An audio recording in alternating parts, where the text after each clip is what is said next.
السلام علیکم ورحمۃ اللہ وبرکاتہ ان الحمد للہ نحمده ونستعینه ونستغفره ونعوذ باللہ من شرور انفسنا ومن سیئات اعمالنا من يهده الله فلا مضل له ومن يضلل فلا هادي له واشهد ان لا اله الا الله وحده لا شريك له واشهد ان محمدا عبده ورسوله يا أيها الذين آمنوا اتقوا الله حق تقاته ولا تموتن إلا وأنتم مسلمون يا أيها الناس اتقوا ربكم الذي خلقكم من نفس واحدة خلق منها زوجها وبث منهما رجالا كثيرا ونساء واتقوا الله الذي تساءلون به والأرحام إن الله كان عليكم رقيبا يا أيها الذين آمنوا اتقوا الله وقولوا قولا سديدا يصلح لكم أعمالكم ويغفر لكم ذنوبكم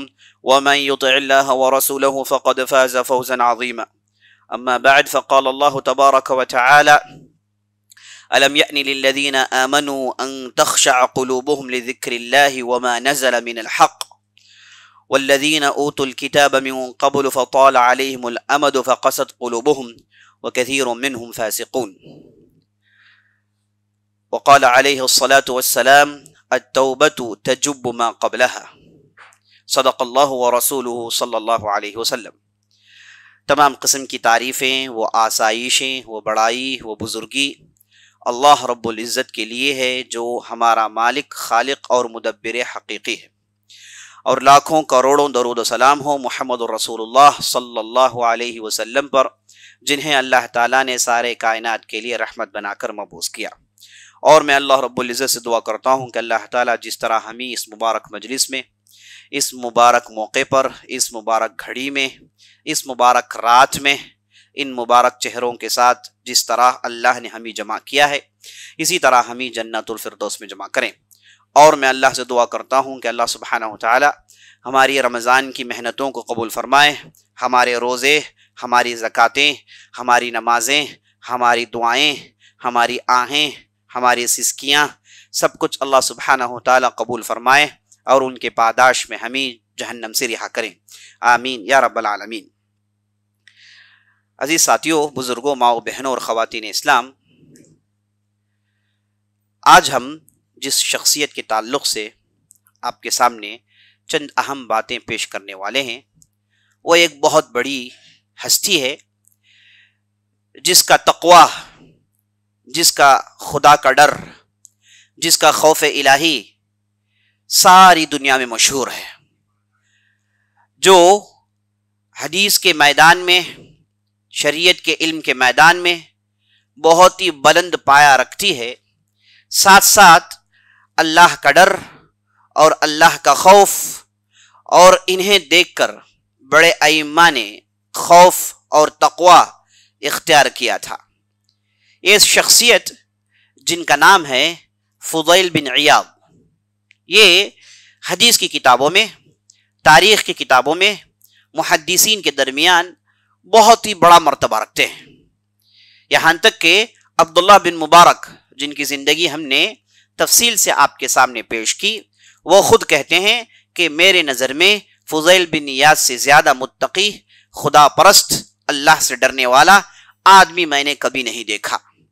فضیل بن عیاض، ان کی پیدائش خراسان میں ہوتی ہے، اور یہ ایک غریب خاندان سے ان کا تعلق تھا، اور ایسا خاندان جس کے پاس دین کی پابندی نہیں تھی، جو دین پر عمل نہیں کرتا تھا، دین سے دور تھا، علم کی کرنوں سے دور تھا، علم کی روشنیوں سے دور تھا۔ لیکن دیکھیے، اللہ سبحانہ وتعالی کسی کو چننا چاہتا ہے، اللہ سبحانہ وتعالی کسی کو مرتبہ دینا چاہتا ہے، تو کیسے تبدیلی لاتا ہے اور کہاں سے تبدیلی لاتا ہے۔ وَيَرْزُقُهُم مِّنْ حَيْثُ لَا يَحْتَسِبُ وَمَن يَتَّقِ اللَّهَ يَجْعَل لَّهُ مَخْرَجًا وَيَرْزُقُهُم مِّنْ حَيْثُ لَا يَحْتَسِبُ، جو آدمی اللہ سے ڈرتا ہے اس کے لیے اللہ سبحانہ وتعالی ایسے راستے کھولتا ہے جس کا اسے تصور بھی نہیں ہوتا۔ ہم دیکھتے ہیں کہ فضیل بن عیاض، جو بالکل دین سے دور، دین کی تعلیمات سے دور، دین کی دوستی سے دور ایک گھرانے میں پیدا ہوتے ہیں، ان کی پرورش کچھ خاص نہیں ہوتی، اور بچپن میں صحبتیں خراب ہونے کی وجہ سے ان کی عادتیں بہت زیادہ بگڑ جاتی ہیں، اور اس حد تک بگڑ جاتی ہیں کہ لوگوں کے درمیان یہ بڑے بدنام ہو گئے تھے خراسان کے اندر. اور چونکہ غریب خاندان سے تھے، غریبی زیادہ تھی، محتاجی زیادہ تھی، اور ساتھ ساتھ اخلاق میں بگاڑ، دین سے دوری، تو ان چیزوں نے انہیں برائی کی طرف ڈھکیل دیا، اور یہ بعض غلط لوگوں کی صحبت میں پڑ جاتے ہیں جو لٹیرے تھے، ڈاکو تھے، یہاں تک کہ یہ بھی ان کے ساتھ مل کر ڈاکہ زنی اور دوسرے غلط کاموں میں اپنے آپ کو مصروف کر دیتے ہیں. بڑا ہی تعجب اور بڑا ہی عجیب چیز ہے کہ ہم دیکھتے ہیں کہ ایک آدمی اتنا نیچے چلے جاتا ہے ایمان اور اسلام اور اخلاق کے اعتبار سے، اور اللہ سبحانہ و تعالیٰ اس کے اندر اچانک ایسی تبدیلی پیدا کرتا ہے کہ وہ سارے ائمہ، سارے محدثین، سارے فقہا کے اوپر چڑھ جاتا ہے، اور سب اسے دیکھ کے اللہ کا ڈر سیکھتے ہیں. اور فضیل بن عیاض اس کے لیے ساری تاریخ کی کتابوں میں سارے محدثین کے درمیان مشہور ہیں. تو آپ نے سن لیا فضیل بن عیاض کے شروع کی حالات. یہ ڈاکو تھے اور رہزنوں کے ساتھ رہ کر یہ باقاعدہ لوٹتے تھے. یہاں تک معاملہ پہنچ گیا کہ ایک مرتبہ یہ ایک گھر کو لوٹنے کے لیے چند چوروں کے ساتھ ایک گھر میں ڈاکہ ڈالتے ہیں. اب یہ اتنے مشہور ڈاکو ہو گئے کہ خراسان کے جو بھی قافلے گزرتے تھے، تجارتی جو بھی بیڑے گزرتے تھے، وہ سب ان اور ان کے لوگوں کو لے کر ہمیشہ ڈرتے تھے اور آپس میں گفتگو کرتے تھے کہ اس راستے میں مت جاؤ، یہاں پر فضیل کے لوگوں کا ڈاکہ پڑ جائے گا. آپ تصور کر سکتے ہیں کہ آدمی کس لیول تک چلا گیا تھا. اب ہوتا یہ ہے کہ ایک گھر میں یہ ڈاکوؤں کے ساتھ ڈاکہ ڈالنے کے لیے گھر میں پھلانگتے ہیں، چھلانگ لگاتے ہیں. تو جیسے ہی صحن میں اترتے ہیں تو وہاں پر ایک عجیب و غریب چیز ان کے انتظار میں تھی، اور ایسی چیز جس نے ان کی پوری زندگی کو بدل ڈالا. دل و دماغ کو اللہ نے بدل دیا اور بحر معاصی سے نکل کر دامن رحمت میں داخل ہو جاتے ہیں.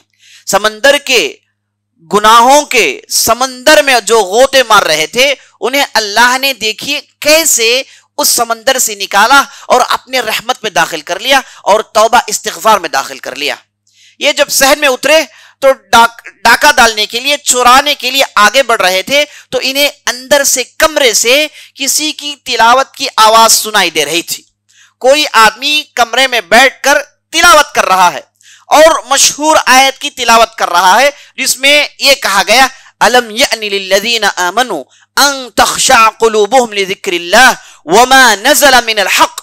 کیا ابھی وقت نہیں آیا جن کے دل میں ایمان ہے کہ وہ اللہ سے ڈرنا شروع کریں اور اللہ کی آیات سے تاثیر پیدا کریں؟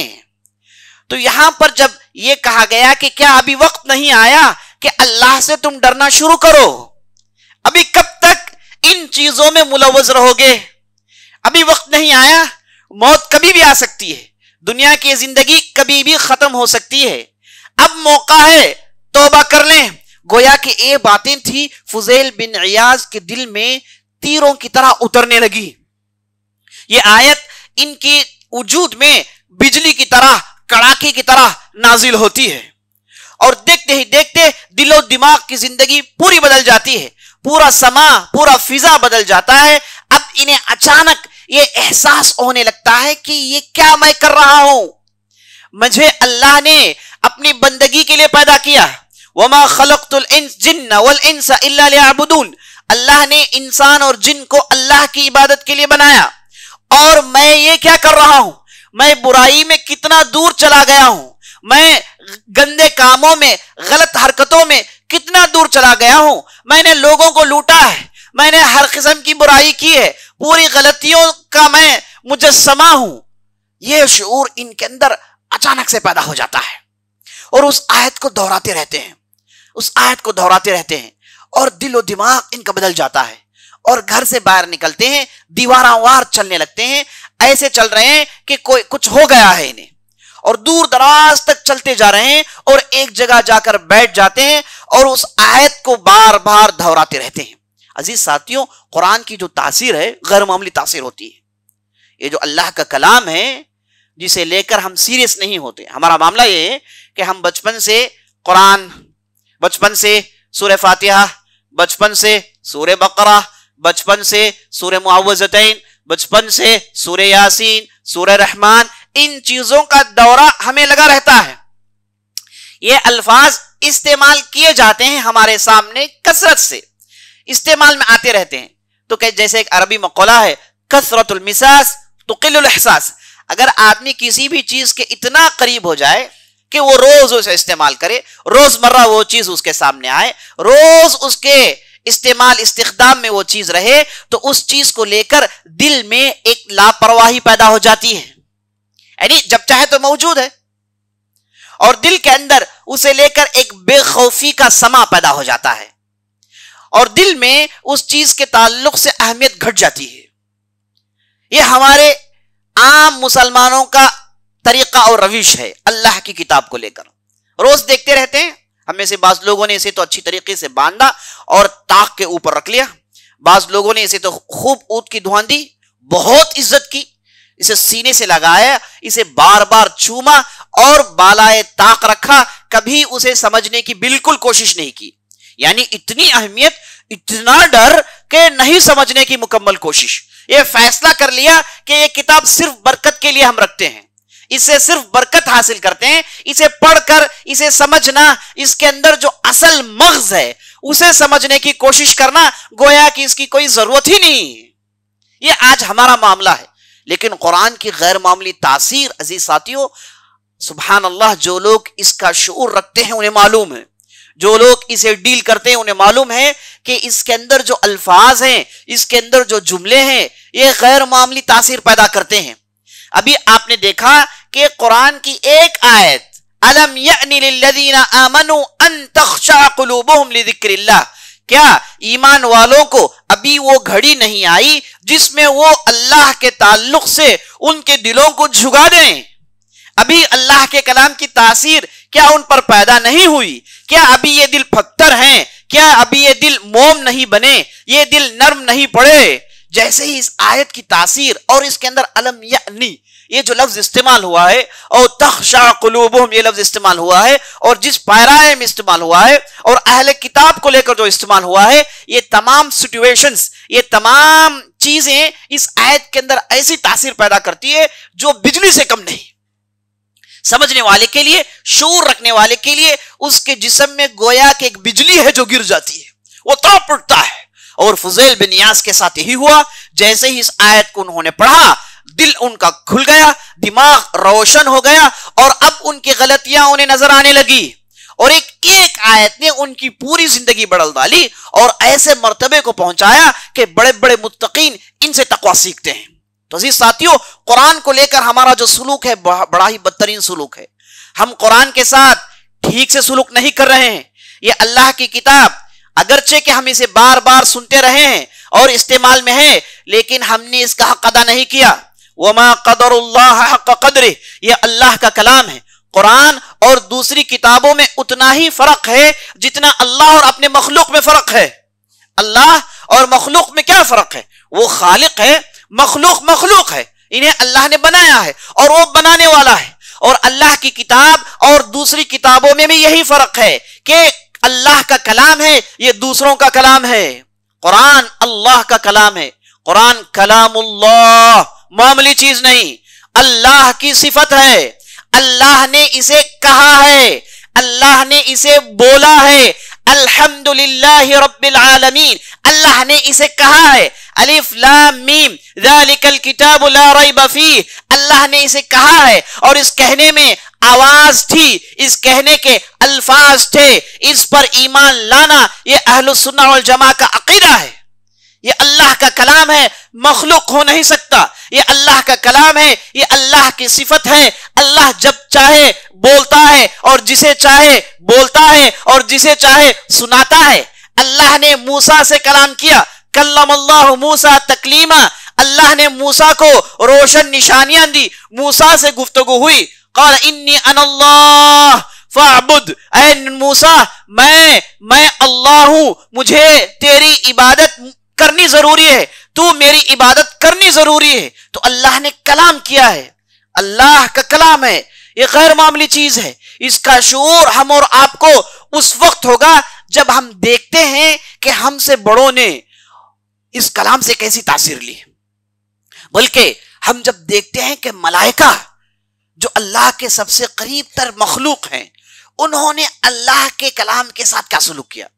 ہم قرآن کی آیتیں پڑھتے ہیں، آیتوں کا جو ہے مجموعہ ہمارے سامنے سے گزرتا ہے، ہمارے لیے ایک خاص تاثیر نہیں پیدا ہوتی، لیکن ملائکہ کا معاملہ یہ ہے کہ اللہ اگر کوئی چیز وحی میں نازل کرے، اذا امر اللہ بشیء فی السماء، اگر اللہ نے وحی نازل کی کوئی بھی چیز کی، چھوٹی سی چھوٹی چیز کی، جیسے ہی وحی نازل ہوتی ہے آسمان میں کھلبلی مچ جاتی ہے۔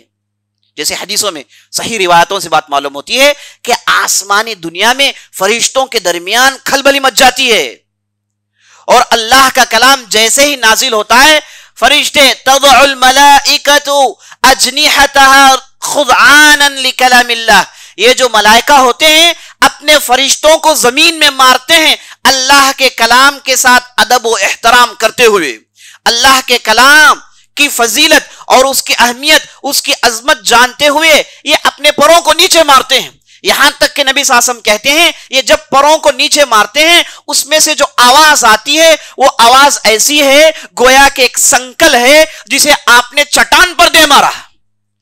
اگر کوئی سنکل کو چٹان پر مارتا ہے تو جھنکارے کی جو آواز آتی ہے ایسی آواز پیدا ہوتی ہے جب ملائکہ اپنے پروں کو نیچے مارتے ہیں۔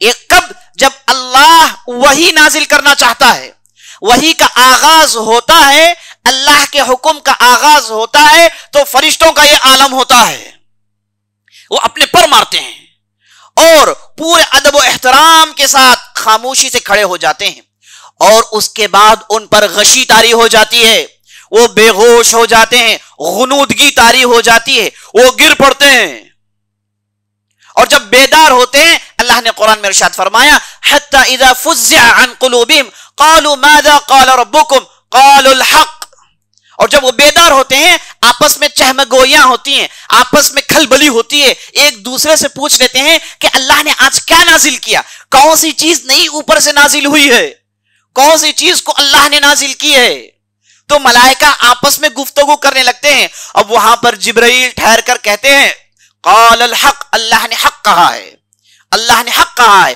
اور ملائکہ جبرائیل کے منہ کو تاکتے رہتے ہیں، یعنی گویا کہ بہت بڑا کام ہو رہا ہے۔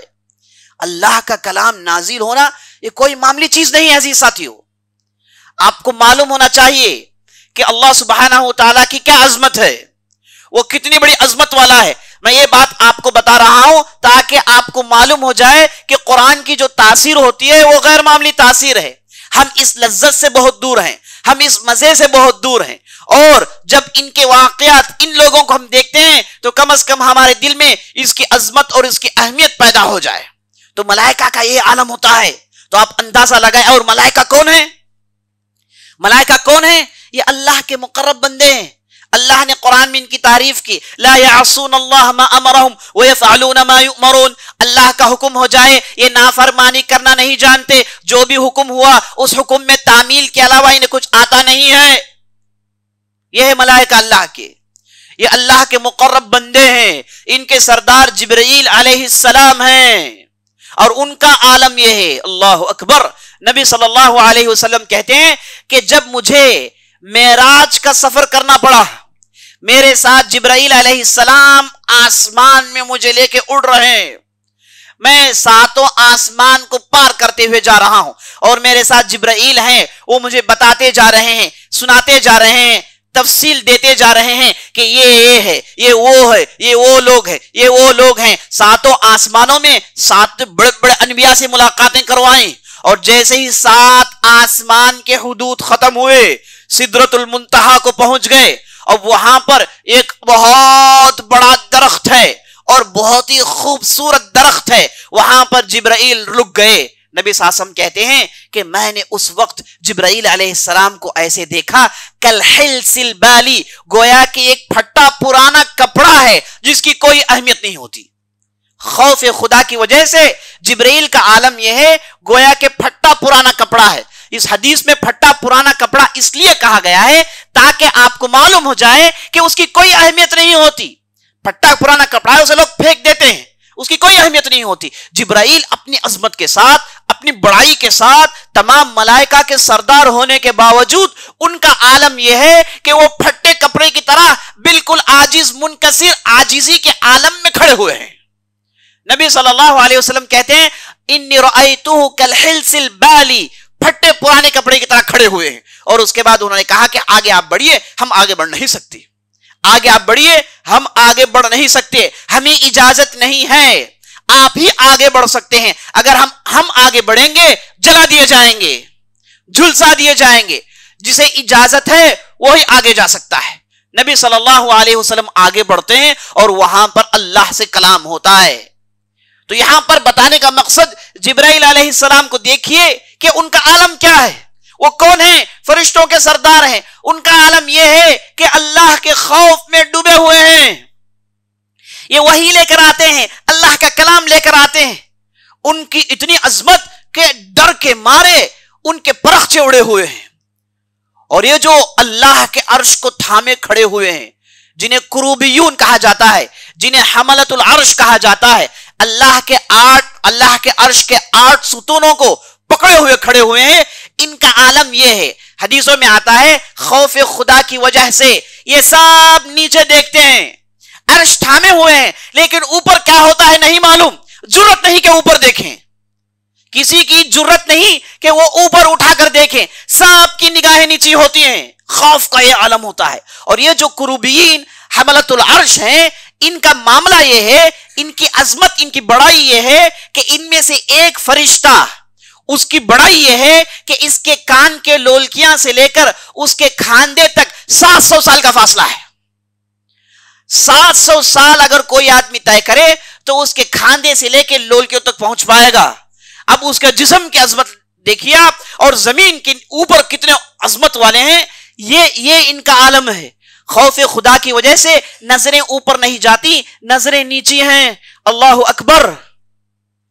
ایک مرتبہ نبی صلی اللہ علیہ وسلم نے میکائیل سے پوچھ لیا، بعض روایتوں میں جبرائیل کا بھی ذکر ہے، کہ میکائیل ہم نے آپ کو کبھی ہنستے ہوئے نہیں دیکھا، آپ ہمیشہ سیریس رہتے، ایسے ہی رہتے آپ، ہم لوگ ہنس لیتے ہیں کبھی، آپ تو بالکل ہنستے ہی نہیں.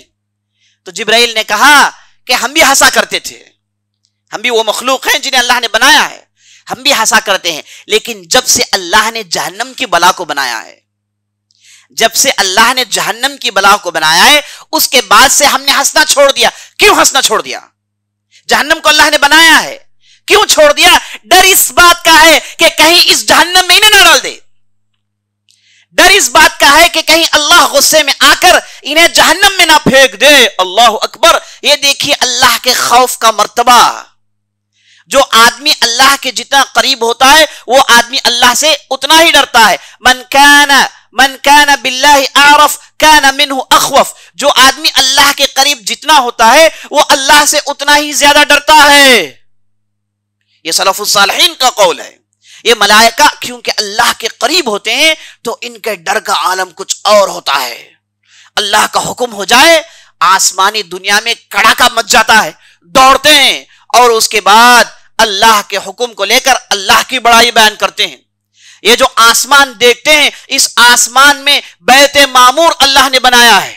یہ بیت معمور بالکل کعبے کی طرح اللہ نے آسمان میں بنایا ہے، اور وہاں پر ملائکہ داخل ہوتے ہیں روزانہ، جن کی تعداد 70 ہزار کی ہوتی ہے، اور ایک مرتبہ داخل ہو جائیں تو پھر کبھی نہیں نکلتے. اور جیسے ہی بیت معمور میں داخل ہو جائیں، کوئی رکوع میں ہے، کوئی سجدے میں ہے، کوئی قیام میں ہے، سب اللہ کی بڑائی بیان کرتے ہیں. اور اللہ کے ملائکہ کی تعداد بہت زیادہ ہے. ہم انسانوں کی تعداد مٹھی بھر بھی نہیں ہے. یہ اللہ کی عظمت، یہ اللہ کی مخلوق کی عظمت. اور ہم انسان کیا ہیں؟ ہم بالکل چھوٹے چھوٹے ہیں، ہم انتہائی کمزور ہیں. یہ اللہ جس نے 7 آسمانوں کو بنایا، یہ سیاروں کو بنایا، یہ پلانٹس، یہ ہیونلی باڈیز، یہ جو کہکشاں میں سیارے ہم دیکھتے ہیں جنہیں سائنسدان دیکھ کر آج بھی پریشانے کہتے ہیں کہ یہ کیسی مخلوق ہے. اور اس میں سے ہم انسان ایک چھوٹے سے ارتھ میں رہتے ہیں جو ایک کنکر کے برابر بھی نہیں، اور اس کے اندر ہم انسان مٹھی بھر بھی نہیں ہیں۔ اب ہمارے لیے اتنا رحم کرم کہ اللہ نے اپنا کلام نازل کیا۔ آپ اس موقع پر عظمت پہچان سکتے ہیں کہ اللہ نے ہمارے ساتھ کتنا کرم کیا۔ بلکہ انسان کو اللہ نے کہا وَلَقَدْ كَرَّمْنَا بَنِي آدَمَ وَحَمَلْنَاهُ فِي الْبَرِّ وَالْبَحْرِ وَرَزَقْنَاهُ مِنَ الطَّيِّبَاتِ، ہم نے بنی آدم کو عزت بخشی، ہم نے بنی آدم کو زمین میں عزت بخشی، ہم نے اسے خشکی میں چلایا، ہم نے اسے سمندر میں چلایا، ہم نے اسے کھانے پینے کا انتظام کیا۔ اس زمین میں انسانوں کی حکومت ہوگی، اس کنکر میں اللہ نے انسانوں کے لیے حکومت دی ہے۔ کتنا بڑا کرم، کتنا بڑا احسان۔ اور ساتھ ساتھ اللہ کا کلام، یہ کلام جسے ہم روز پڑھتے ہیں عزیز ساتھیوں، کوئی معمولی چیز نہیں ہے۔ افسوس کہ ہم اسے سمجھ نہیں پاتے، افسوس کہ یہ ہماری کوتاہی ہے کہ ہم نے اسے سمجھنے کی کوشش نہیں کی۔ ہم نے انگریزی زبان پڑھی 17 سال پڑھی، لیکن اس میں تو ڈاوانڈول ہی ہیں، لیکن عربی کو ہم نے کبھی وقت سے دیا ہی نہیں، اس کے لیے کچھ وقت نکالا ہی نہیں، اسے سمجھنے کی کوشش نہیں کی۔ یہ کتنی بڑی غلطی ہے، آپ تصور کریں۔ تو اللہ کے کلام کی تاثیر غیر معمولی ہوتی ہے۔ تو وہی ہم دیکھتے ہیں کہ فضیل بن ایاز کا پورا سما بدل جاتا ہے، اور خود آپ صلی اللہ علیہ وسلم کی حالت کیا ہوتی ہے۔ ایک مرتبہ آپ صلی اللہ علیہ وسلم نے عبداللہ بن مسعود سے کہا کہ اے عبداللہ چلو قرآن پڑھو۔ عبداللہ بن مسعود نے کہا یا رسول اللہ اقرأ علیک وعلیک انزل،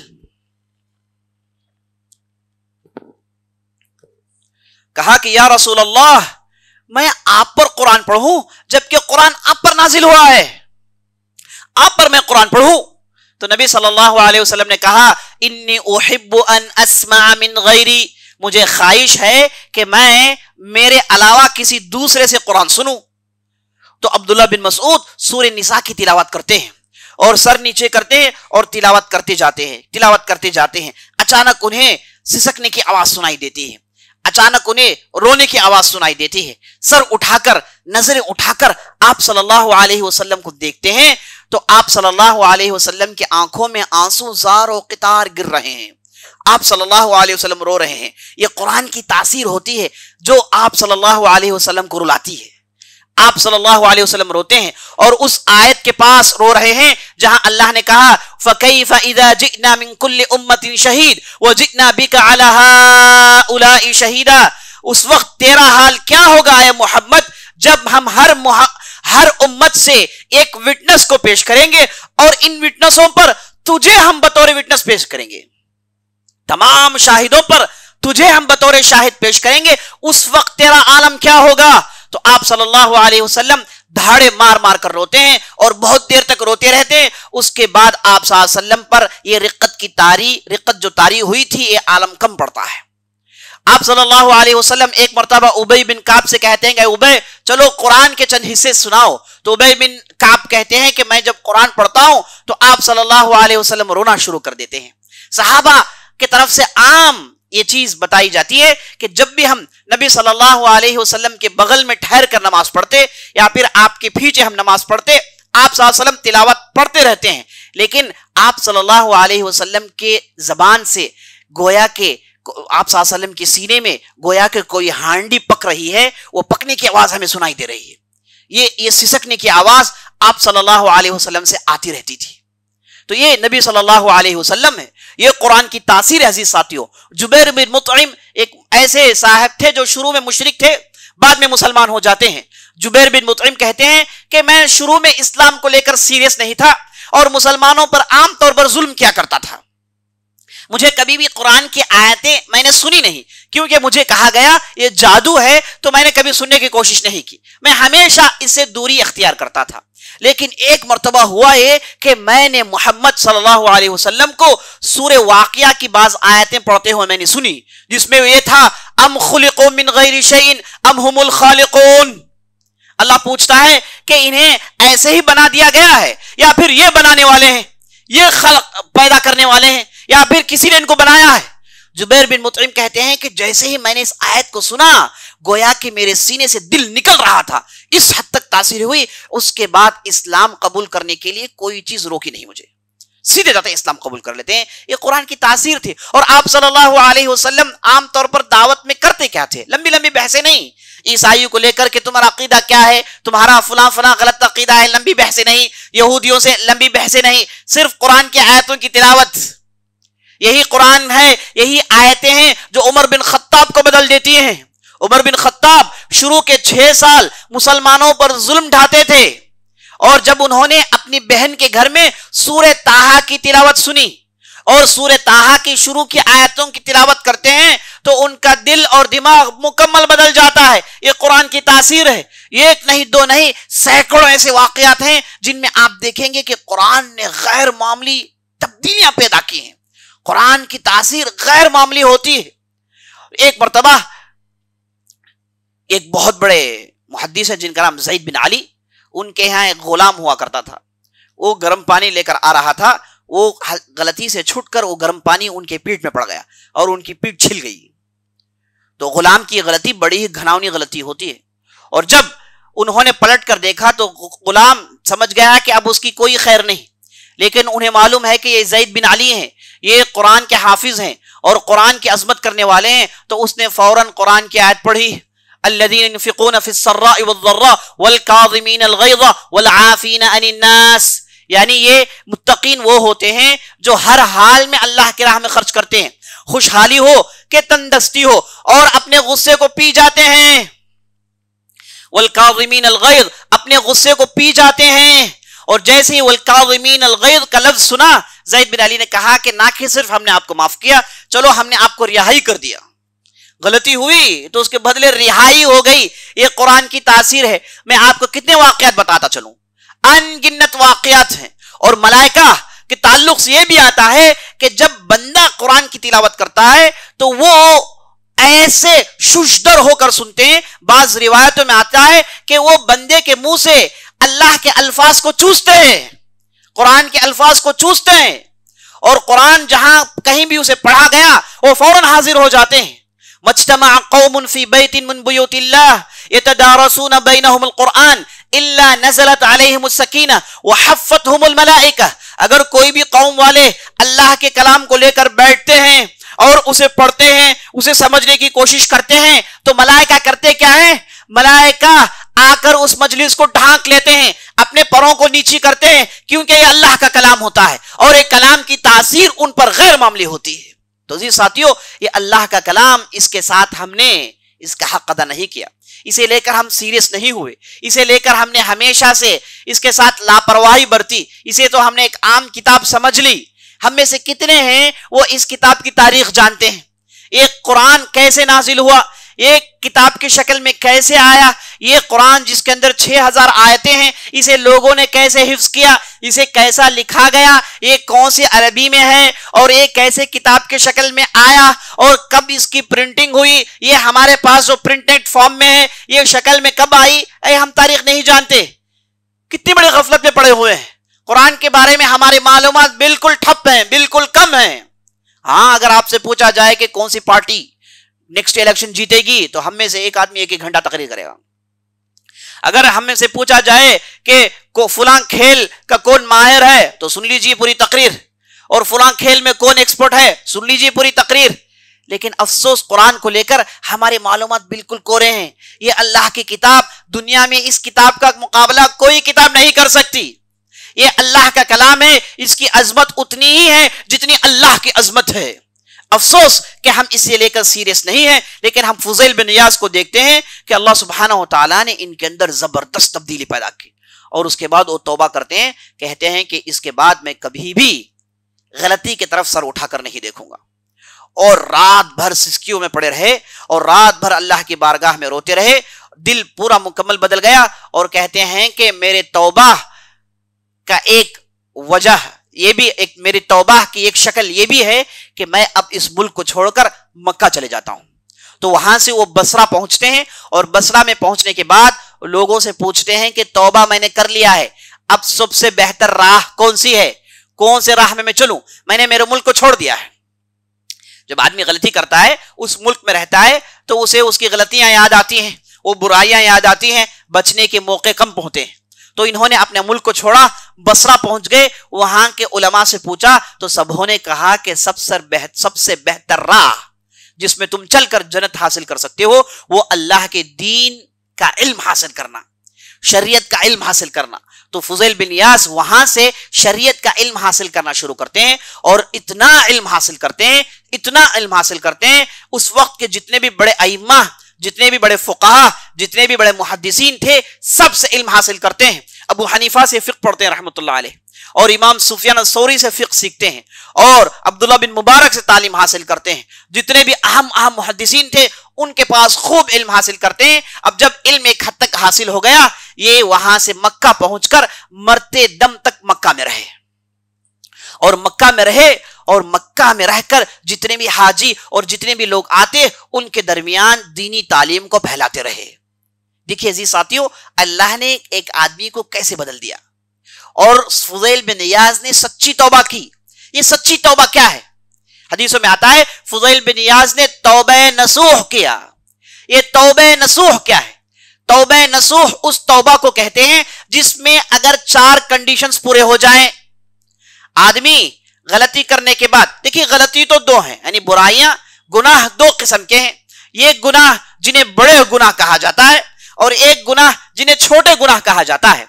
بڑے گناہ وہ ہیں جیسے اللہ کے ساتھ نعوذ باللہ شرک کرنا، والدین کی نافرمانی، بھولی بھالی عورتوں پر تہمت لگانا، نعوذ باللہ زنا کرنا، نعوذ باللہ سود کھانا، نعوذ باللہ جہاد کے میدان سے منہ پھیر کے بھاگ کر آنا، اور جادو ٹونا، ایسی گندی چیزوں میں ملوث ہونا، یہ سب بڑے بڑے گناہ ہیں، یہ گناہوں کے پہاڑ ہیں۔ ایسا گناہ کسی نے کر لیا تو وہ جب تک توبہ نہیں کرتا اللہ اسے معاف نہیں کرتا۔ بڑے گناہوں سے بچنے کے لیے توبہ شرط ہے، اور کیسی توبہ شرط ہے؟ توبہ نصوح شرط ہے۔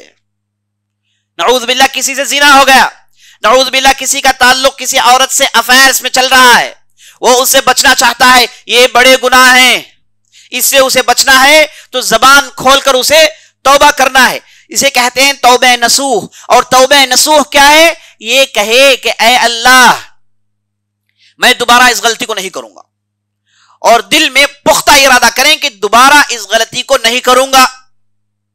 اور نمبر 2، وہ اس غلطی پر نادم ہو کہ میں نے اتنی دن کیا کیا، مجھ سے کیسی کیسی غلطیاں ہو گئی، اور اس کی غلطیوں کو سوچ کر دل میں نادم ہو، دل میں نرمی پیدا ہو، اور اس کے بعد موت سے پہلے، موت کے فرشتے دیکھنے سے پہلے وہ توبہ کر لے۔ اسے کہتے ہیں توبہ نصوح۔ نہ کرنے کے ارادہ، کی ہوئی غلطی پر ندامت، اور اس غلطی کو چھوڑے اور موت سے پہلے اس کا توبہ کر لے، اسی کو کہتے ہیں توبہ نصوح۔ یہ بڑے گناہوں کے لیے شرط ہے۔ البتہ جو چھوٹے گناہ ہوتے ہیں، چھوٹے گناہ جن کے تعلق سے شریعت نے گناہ کہا لیکن شریعت نے کوئی سزا نہیں سنائی، کوئی اس کے ساتھ کھٹن الفاظ نہیں استعمال کیے، لیکن چھوٹے گناہ اگر ایکومولیٹ ہو جائیں یہ بڑے گناہ میں تبدیل ہو جاتے ہیں۔ اگر کوئی آدمی چھوٹے گناہ کو ریگولیرٹی کے ساتھ کرتا ہے، وہ ہمیشہ اس پر کرتے رہتا ہے، وہ چھوٹا گناہ بڑے گناہ میں تبدیل ہو جاتا ہے۔ تو چھوٹے گناہ کو لے کر اگر کوئی آدمی تہاون، تساہل اور لاپرواہی برتے تو وہ بڑے گناہ میں تبدیل ہو جاتا ہے۔ تو چھوٹے گناہ جو آدمی نیکیاں کرتا ہے وہ نیکیاں چھوٹے گناہ کو دھو دیتی ہیں۔ اگر کسی نے وضو کی تو وضو کے ساتھ ساتھ اس کے پاس جتنے بھی چھوٹے گناہ تھے سب گر گئے۔ اگر کسی نے نماز پڑھی تو چھوٹے گناہ اس کے نکل گئے۔ اگر کسی نے تہجد کی نماز پڑھی چھوٹے گناہ جھڑ گئے۔ کسی نے صدقہ کیا چھوٹے گناہ چلے گئے۔ تو چھوٹے گناہ آپ کی نیکیاں اسے پاک کرتی رہتی ہیں، لیکن بڑے گناہ کے لیے توبہ شرط ہے۔ جب تک آدمی توبہ نہیں کرے گا بڑے گناہ معاف نہیں ہوں گے۔ تو فضیل بن ایاز نے یہاں پر توبہ نصوح کیا، اور جب بندہ توبہ کرتا ہے اللہ سبحانہ و تعالی بندے کو بہت پسند کرتا ہے، بندے کو اپنے بہت قریب کر لیتا ہے۔ ان اللہ یقبل التوبۃ من عبادہ، اللہ نے قرآن میں ارشاد فرمایا اللہ ہی ہے وہ جو بندوں کے توبہ کو قبول کرتا ہے۔ اللہ نے بندوں کو بنایا اس لیے کہ وہ غلطی کریں اور غلطی کرنے کے بعد توبہ کریں، اور اللہ نے آدم کو بنایا، جب انہوں نے غلطی کی زمین میں اللہ نے پھینک دیا، اور جب انہوں نے توبہ کیا ربنا ظلمنا انفسنا وان لم تغفر لنا وترحمنا لنكونن من الخاسرین، اے اللہ ہم نے اپنے نفس پر ظلم کیا، ہم نے گناہ کیے، اگر تو معاف نہیں کرے گا تو ہم برباد ہو جائیں گے۔ آدم نے چیخا تو اللہ سبحانہ وتعالیٰ نے ان کی توبہ کو قبول کیا۔ اللہ سبحانہ وتعالیٰ توبہ کو بہت بہت بہت پسند کرتا ہے۔ اللہ نے قرآن میں ایک جگہ ارشاد فرمایا، یا ایھا الذین آمنوا توبوا الی اللہ توبۃ نصوحا عسى ربكم ان يكفر عنكم سيئاتكم ويدخلكم جنات تجري من تحتها الانهار، اے لوگو جو ایمان لائے ہو اللہ کی طرف لوٹ آؤ، توبہ نصوح کرو، اللہ سبحانہ وتعالیٰ تمہارے گناہوں کو معاف کرے گا اور تمہیں جنت میں داخل کرے گا۔ انسان ترقی سے رکتا ہے اس کی گناہوں کی وجہ سے، پریشانی میں پڑے رہتا ہے اس کی گناہوں کی وجہ سے۔ کتنے ایسے ہیں لوگ جو بیماری میں پڑے ہوئے ہیں، انہیں معلوم ہی نہیں کہ علاج کیا ہے، علاج یہ ہے کہ یہ ان کے گناہ ہیں جن کی وجہ سے پریشانی جھیل رہے ہیں۔ اگر انہوں نے زبان کھول کر توبہ کیا تو پریشانی حل۔ اللہ نے قرآن میں ارشاد فرمایا، استغفروا ربکم انہ کان غفارا یرسل السماء علیکم مدرارا ویمددکم باموال وبنین ویجعل لکم جنات ویجعل لکم انہارا ما لکم لا ترجون للہ وقارا۔ اللہ نے کہا کہ اے لوگو اللہ کے بارگاہ میں استغفار کرو، توبہ کرو، اللہ آسمان سے پانی برسائے گا، اللہ زمین سے لہلہاتی کھیتوں کو نکالے گا، اللہ تمہیں کثرت اولاد دے گا، اللہ تمہیں دولت دے گا۔ ان تمام چیزوں میں رکاوٹیں کیا ہیں؟ بندوں کے گناہ ہیں۔ ایک مرتبہ ایک آدمی آیا حسن بصری رحمت اللہ علیہ کے پاس، آ کر اس نے کہا کہ حضرت ہماری بستی میں سکاڑ آیا ہے، بارش نہیں ہو رہی ہے، حل کیا ہے؟ تو حسن بصری نے کہا کہو استغفار، کہو استغفر اللہ، جاؤ تمہارے لوگوں سے کہو کہ استغفار کرو۔ پھر خاموش رہے۔ ایک دوسرا آدمی آیا، اس نے آ کر کہا کہ حضرت ہمارے ہاں بچے نہیں ہوتے، میں لا ولد ہوں۔ تو حسن بصری نے کہا کہ جاؤ جا کر استغفار کرو۔ ایک آدمی آیا، اس نے شکایت کی کہ کوئی دولت نہیں ہے، انتہائی فقر و فاقہ ہے، حل کیا ہے؟ کہا کہ استغفار کرو۔ تو ان کے شاگردوں نے کہا کہ آپ نے ہر مسئلے کا حل استغفار کہا ہے، ہر پریشانی کا حل استغفار کہا ہے، تو پھر یہ کیوں؟ تو کہا کہ بندوں کے اعمال، ان کی گناہوں کی وجہ سے بہت سارے خیر رک جاتے ہیں۔ وہ خیر انہیں آنے تھے لیکن ان کی گناہوں نے اسے روک لیا، گناہوں نے آڑ آ کر روک لیا۔ اگر استغفار کرے گا تو وہ گناہ جھٹ جاتے ہیں، تو اس کے بعد وہ خیر آ جاتا ہے۔ استغفار ایک مضبوط ہتھیار ہے، اور استغفار اور توبہ عزیز ساتھیوں ان راتوں کا سلوگن ہونا چاہیے۔ یہ راتیں جن میں اللہ سبحانہ وتعالی بندوں کی گردنوں کو جہنم سے رہا کرتا ہے، اس وقت کیسے ممکن ہے؟ وہ استغفار کریں تو ممکن ہے۔ اللہ نے قرآن میں ارشاد فرمایا، قل یا عبادی الذین اسرفوا علی انفسہم لا تقنطوا من رحمت اللہ ان اللہ یغفر الذنوب جميعا انہ هو الغفور الرحیم۔ اے نبی صلی اللہ علیہ وسلم، آپ میرے بندوں سے کہہ دو جن لوگوں نے اپنے نفس پر ظلم کیا، جن لوگوں نے غلطیاں کی، جن لوگوں نے گناہ کیے، جن سے گناہ سرزد ہوئے، آنکھوں کی گناہ، زبانوں کی گناہ، پیٹ کے گناہ، شرمگاہوں کی گناہ، جو بھی ان سے گناہ ہوئے ہیں، جو بھی انہوں نے اللہ کے راہ میں اسراف کیا ہے، اے نبی صلی اللہ علیہ وسلم آپ ان سے کہہ دیجئے کہ آپ اللہ کے رحمت سے مایوس مت ہوں، اللہ کے رحمت سے مایوس مت ہوں۔ ان اللہ یغفر الذنوب جميعا، اللہ سبحانہ وتعالی گناہوں کو معاف کرنے کے لیے ہے۔ اللہم انت ربی لا الہ الا انت خلقتنی وانا عبدک وانا علی عہدک وانا علی وعدک۔ یہ جو دعا ہے سید الاستغفار، اس میں آدمی یہی کہتا ہے کہ اے اللہ میں تیرا بندہ ہوں، میں تیرے وعدے کے مطابق ہوں، جو بھی غلطیاں ہو گئی اے اللہ معاف کر دے، اگر تو نہیں معاف کرے گا تو کون معاف کرے گا؟ تو عزیز ساتھیوں، ان مبارک راتوں میں اور فضیل بن ایاس کی زندگی میں سب سے بڑی نصیحت جو ہم کو مل رہی ہے وہ یہ ہے کہ آدمی سچی توبہ کرے، اللہ کے طرف رجوع کرے، اور جب اللہ کے طرف رجوع کرتا ہے اللہ سبحانہ وتعالی اس بندے کو اپنے قریب کرتا ہے، اس بندے کو اللہ بہت پسند کرتا ہے۔ اور جو آدمی رجوع نہیں کرتا، استغفار سے دور رہتا ہے، یہ آدمی خطرے میں ہے۔ اور رمضان کے مہینے میں نبی صلی اللہ علیہ وسلم نے کب کا کہہ دیا کہ رمضان کا مہینہ ملے اور اس نے استغفار نہیں کیا، اس نے توبہ نہیں کیا، تو ہوگا کیا؟ اس پر اللہ کی لعنت واجب ہے۔ نبی صلی اللہ علیہ وسلم نے آمین کہا ہے۔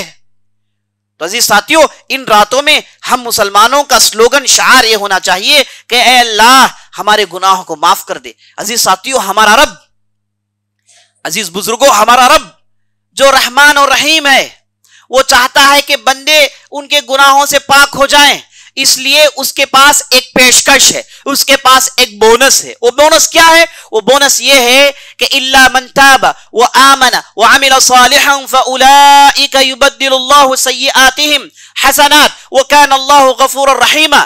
جس نے غلطی کی، نعوذ باللہ کسی نے زنا کیا، نعوذ باللہ کسی نے شرک کیا، نعوذ باللہ کسی نے ناحق قتل کر دیا، بڑے بڑے گناہ اگر کسی نے کر لیے، یہ آدمی جہنم میں رہے گا۔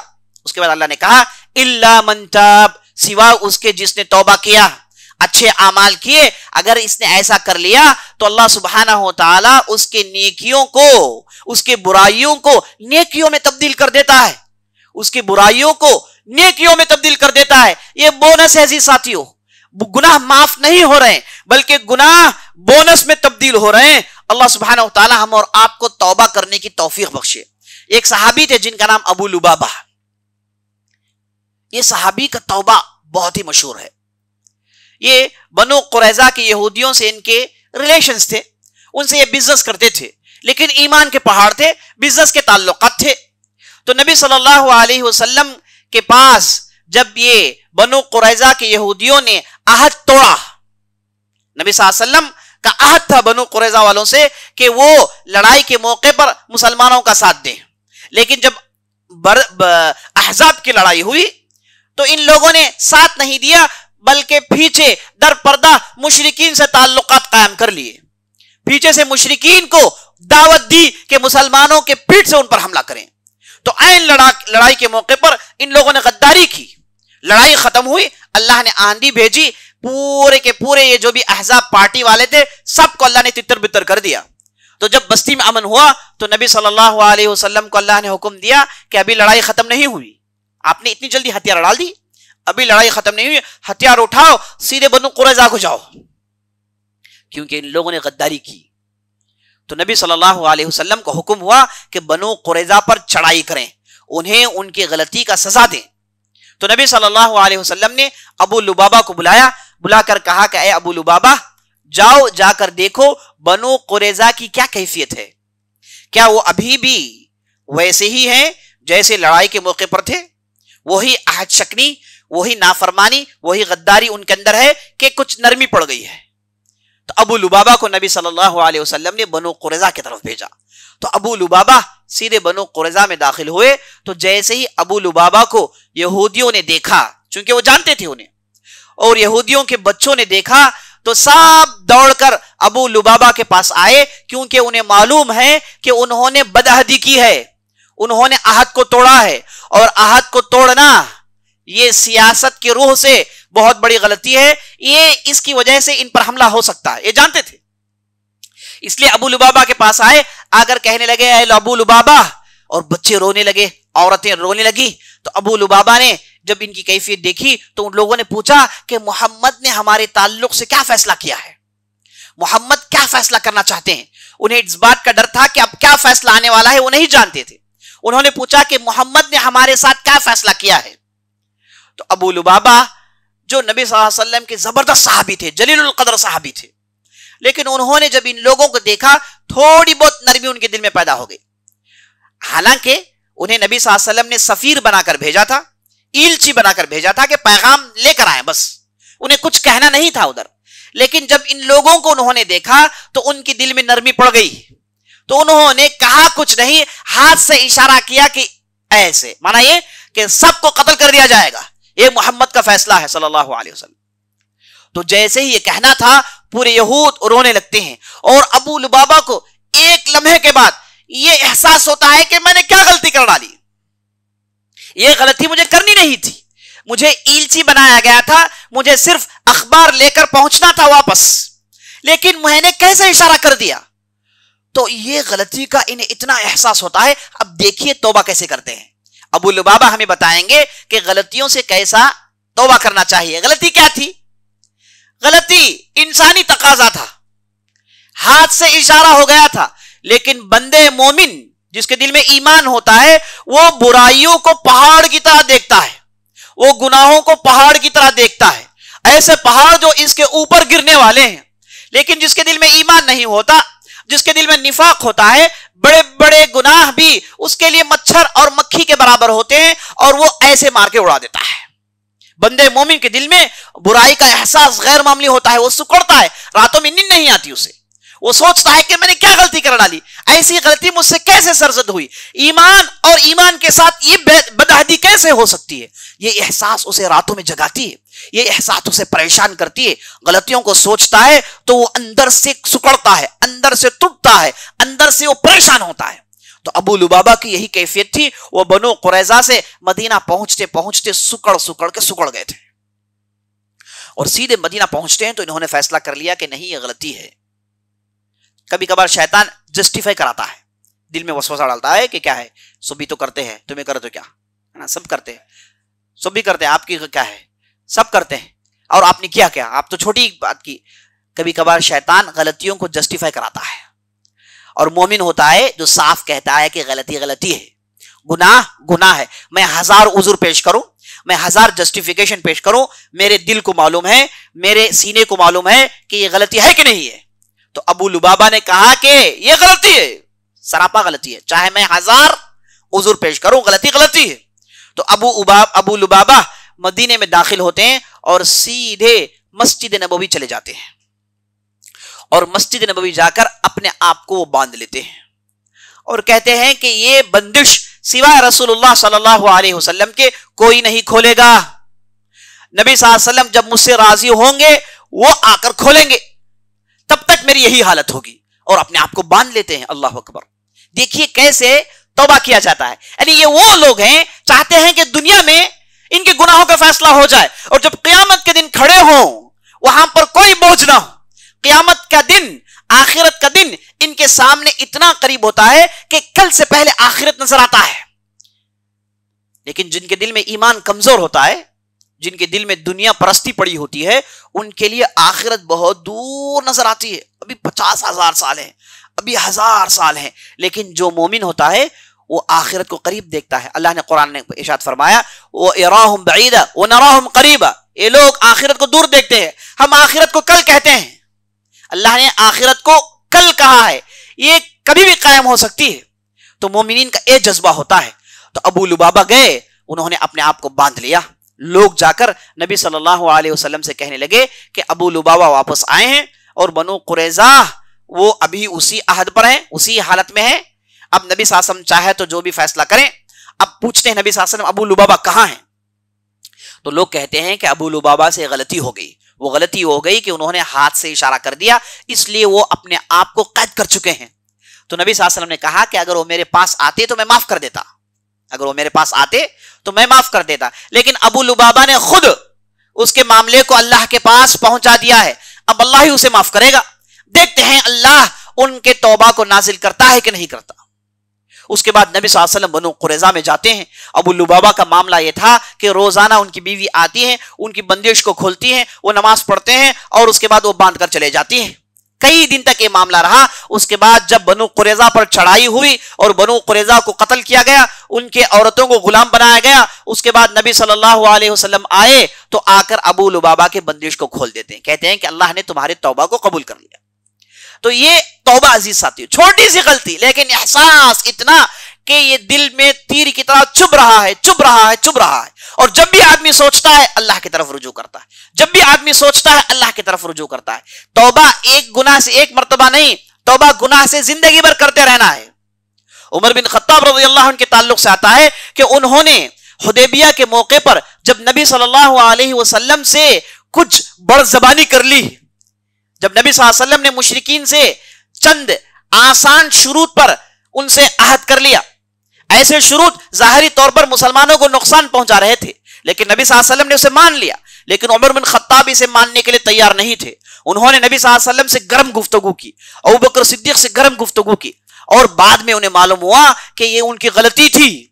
تو جس لمحہ انہیں معلوم ہوا غلطی، تب سے توبہ شروع کرتے ہیں، اور زندگی بھر ان کے تعلق سے آتا ہے مرتے دم تک جب بھی انہیں غلطی کا احساس ہوتا، جاتے خوب اللہ کے راہ میں خرچ کرتے اور روتے پلاتے کہتے کہ اللہ میرے گناہ کو معاف کر دے.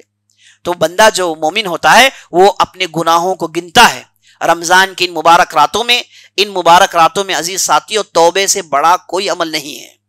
اس مبارک راتوں میں اپنے گناہوں کو گننے سے بڑا کوئی عمل نہیں. ان مبارک راتوں میں سسکیاں لگا کر سوچ کر کے میں نے کیا کیا غلطیاں کی, کیسی غلطیاں مجھ سے ہو گئی, اب گڑ گڑا کر رونا نہ آئے تو رو کر کے مجھے کیوں رونا نہیں آتا. یہ مرحلہ, یہ کیفیت ہمارے اندر ہونی ہے ان مبارک راتوں میں. اللہ سے دعا کرے کہ اللہ سبحانہ و تعالی ہمارے توبہ کو قبول فرمائے, ہمارے گناہوں کو معاف کرے, ہمیں پاک کرے اور ہماری گردنوں کو جہنم سے رہا کرے. تو عزیز ساتھیوں, فضیل بن عیاض کی زندگی سے جو پہلی نصیحت ہم کو ملتی ہے وہ ان کا توبہ ہے. اور جس دن سے انہوں نے توبہ کیا برائیوں کی طرف پلٹ کر بھی نہیں دیکھے اور اللہ کے راہ میں اڑ گئے. اللہ کے راہ میں اتنے اڑ جاتے ہیں کہ بڑے بڑے محدثین, بڑے بڑے فقہا ان کے پاس آتے ہیں علم حاصل کرنے کے ساتھ ساتھ ان کے اللہ کے ڈر کو سیکھنے کے لیے. ایک مرتبہ ہوتا یہ ہے کہ ایک بہت مشہور بادشاہ جس کا نام ہارون رشید تھا, وہ مکہ آتا ہے اور مکہ آ کر اس کے ایک خاص آدمی جس کا نام فضل بن ربیع تھا اسے کہتا ہے کہ مجھے کسی ایک اچھے آدمی کے پاس لے چلو, میں اس سے گفتگو کرنا چاہتا ہوں, میرا دل کا بوجھ کم کرنا چاہتا ہوں. کبھی انسان سے ہو جاتا ہے کہ وہ اپنے دل کے بوجھ کو کسی سے سنانا چاہتا ہے, کسی اچھے آدمی سے سنانا چاہتا ہے کہ وہ دل کا بوجھ اس سے اتر جائے. تو ہارون رشید نے جب فضل سے کہا تو فضل نے کہا کہ چلو میں آپ کو اچھے لوگوں کے پاس لے چلتا ہوں. تو بادشاہ نے اپنے ساتھ جو بھی سیکورٹی تھا سب کو بھیج دیا, بالکل عام آدمی کی طرح اس کے فضل بن ربیع کے ساتھ نکلتے ہیں اور سیدھے انہیں ایک بہت ہی بڑے محدث جن کا نام سفیان بن عیینہ تھا ان کے پاس لے جاتے ہیں. اور سفیان بن عیینہ نے جب دیکھا کہ ہارون رشید ان کی زیارت کے لیے آیا ہے تو وہ خوش ہو جاتے ہیں, استقبال کرتے ہیں, کھانے پینے کے لیے دیتے ہیں اور ان سے تھوڑی دیر گفتگو ہوتی ہے. اس کے بعد ہارون رشید پوچھتا ہے کہ کیا تمہارا کوئی قرض ہے جو ہم ادا کریں؟ تو سفیان بن عیینہ کہتے ہیں کہ ہاں میرا تو بہت قرض ہے. تو ہارون رشید حکم دیتے ہیں کہ ان کا قرض ادا کر دیا جائے اور باہر نکلتے ہیں. ہارون رشید اپنے آدمی سے کہتے ہیں کہ نہیں, کوئی دوسرے آدمی کے پاس لے جائیں, ابھی ہمارا بوجھ ہلکا نہیں ہوا. تو اس کے بعد فضل انہیں ایک دوسرے آدمی کے پاس لے جاتے ہیں جن کا نام عبد الرحمن بن حمام تھا جو کہ بہت بڑے یمن کے محدث تھے. ان کے پاس ہارون رشید جاتے ہیں اور ان سے گفتگو کرتے ہیں اور باہر نکل کر کہتے ہیں کہ کسی دوسرے کے پاس لے کر جانا. تو فضل بن ربیع کافی دیر سوچنے کے بعد کہتے ہیں کہ چلیے میں آپ کو سب سے بڑے زاہد, سب سے بڑے متقی کے پاس لے جاتا ہوں. یہ کہہ کے وہ لے آتے ہیں فضیل بن عیاض کے پاس. اب ہوتا کیا ہے دیکھیے آپ, سیدھے ہارون رشید ان کے گھر کے پاس پہنچ جاتا ہے. گھر کیا ہے, چھوٹا سا کمرہ تھا اور باہر سے دستک دی جاتی ہے, اندر سے آواز آتی ہے کہ بھائی کون ہے؟ تو یہاں سے کہا جاتا ہے امیر المؤمنین ہارون رشید آپ کی زیارت کے لیے آئے ہیں. ان لوگوں کو توقع یہ تھا کہ فوراً دروازہ کھل جائے گا. تو اندر سے جواب ملا کہ امیر المؤمنین سے ہمارا کیا لینا دینا ہے, ہم ان سے کیا گفتگو کریں گے, ہمارے پاس ان کے لیے وقت نہیں ہے. تو باہر سے ان کے لیے کہا گیا کہ امیر المومنین کا حکم ماننا تم پر واجب ہے, آپ ایسے نہیں کر سکتے. تو فضیل بن عیاض اوپر سے نیچے اترتے ہیں اور پہلے بتی گل کرتے ہیں, اس کے بعد دروازہ کھولتے ہیں. تو ہارون رشید کھڑا ہوتا ہے اور دروازہ کھول کے اندر چلے جاتے ہیں. ہارون رشید اندھیرے میں وہ ٹوٹیلتے ہوئے کمرے میں داخل ہوتا ہے اور اس کے بعد جیسے ہی ہاتھ فضیل بن عیاض پر پڑتا ہے ہارون رشید کا, تو فضیل بن عیاض کہتے ہیں کہ آہ کتنا نرم ہاتھ, اور اس کے بعد کہتے ہیں کہ اس ہاتھ کو دوزخ کی گرمی سے ڈر جانا چاہیے. یہ ہاتھ جو اتنا نرم ہے, یہ نرم اس وجہ سے ہے کہ تم بادشاہ ہو, اس وجہ سے نرم ہے کہ تمہاری خدمت کرنے کے لیے نوکر چاکر ہیں, اس لیے نرم ہے کہ تم بڑے آسائش سے رہتے ہو, بڑے چین و سکون سے رہتے ہو, اچھے کھانے کھاتے ہو, اچھے مہوے کھاتے ہو, تو ہاتھ تمہارا بالکل نرم ہے. لیکن اے ہارون رشید, دیکھیے بادشاہ کو ایسے ہی بلا رہے ہیں, کہہ رہے ہیں کہ اے ہارون رشید جان لیں کہ یہ جو نرم ہاتھ ہے یہ دوزخ کے آگ کو برداشت نہیں کر سکتا. جیسے ہی یہ کہنا تھا ہارون رشید پھوٹ پھوٹ کے روتا ہے, اور اس کے بعد کہتا ہے کہ اور کچھ سنائیں, میں آپ سے سننے کے لیے آیا ہوں. تو ہارون رشید کو چند اہم باتیں سناتے ہیں. پہلی بات یہ کہتے ہیں, اے ہارون رشید, اے امیر المومنین, آپ سے پہلے عمر بن عبدالعزیز جب وہ خلیفہ بنے تو انہوں نے اس وقت کے 3 بہترین علماء کو بلایا اور تینوں سے انہوں نے نصیحت مانگی. ایک آپ ہیں, آپ جیسے ہی خلافت میں بیٹھے تم نے تو اس خلافت کو اپنے آبائی حق سمجھ لیا, تم نے اس خلافت کو وراثت سمجھ لیا, اور جب سے گدی میں بیٹھے ہو تمہیں تو خوشی مل رہی ہے, تم تو مزے لے رہے ہو. لیکن ایک تھی عمر بن عبد العزیز, جب ان پر خلافت کا بوجھ پڑھا تو ان کا عالم یہ تھا کہ انہوں نے ان 3 بہترین علماء کو بلایا, جن میں سالم بن عبداللہ تھے, کعب القرظی تھے, اور اس کے بعد رجا بن حیات تھے. یہ اس وقت کے 3 بڑے بڑے علماء تھے. تینوں کو بلا کر عمر بن عبد العزیز نے کہا کہ دیکھو بھائی, مجھ پر اتنا بڑا بوجھ ڈال دیا گیا ہے, مجھ پر یہ بلا ڈال دی گئی ہے, مجھے کیسے جھیلنا چاہیے, مجھے آپ لوگوں کی نصیحت چاہیے, آپ لوگوں کے مشورے چاہیے. اس کے بعد فضیل بن نیاز ہارون رشید سے کہتے ہیں کیا تم نے کام کیا, تمہارے پاس تو ٹھیک سے رائے مشورہ دینے کے لیے کوئی آدمی ہے ہی نہیں. ہارون رشید عزیز ساتھیوں یہ بہت ہی زبردست بادشاہ گزرا ہے, اور یہ بنو عباسی خلافت کا زبردست بادشاہ تھا, اور اس نے تقریباً آدھی دنیا پر حکومت کی, اور یہ خود اتنا خدا پرست تھا کہ 1 سال اللہ کے راہ میں لڑنے کے لیے جاتا تو 1 سال حج کے لیے جاتا. تو اس کا یہی طریقہ تھا, جب تک زندہ تھا 1 سال جہاد میں اور 1 سال حج میں, اور جہاد میں جاتا تو خوب داد شجاعت دیتا, اور جب حج میں جاتا تو خوب اچھے لوگوں سے ملتا, خوب خرچ کرتا. لیکن بادشاہ ہونے کی وجہ سے, پولیٹیکل آدمی ہونے کی وجہ سے ان سے ڈھیر ساری غلطیاں ہوئی, اس میں ذرا برابر بھی شک نہیں. خاص طور پر برامکا نامی ایک منسٹرز کے گروپ کو قتل کرنا, اور اس کے بعد دوسرے چیزوں میں غلط فیصلے, یہ اس وقت کے پورے علماء جانتے تھے, اور کسی کی اتنی ضرورت نہیں کہ ہارون رشید کے آنکھوں میں آنکھ ڈال کے بولیں کہ بھائی تمہارے اندر یہ غلطیاں ہیں, سوائے فضیل بن نیاز کے. اور فضیل بن نیاز ہارون رشید سے کہتے ہیں کہ کیا تم نے اپنی خلافت کے تعلق سے اچھے لوگوں کو بلا کر رائے مشورہ کیا, جیسے عمر بن عبد العزیز نے کیا. اور یہ بھی جان لیجئے ہارون رشید بنو عباس کے ہیں, عمر بن عبد العزیز بنو امیہ کے ہیں. بنو امیہ اور بنو عباس یہ آپس میں سانپ اور کیا ہیں, منگوس ہیں. ان دونوں کو آپس میں بن نہیں پڑتا.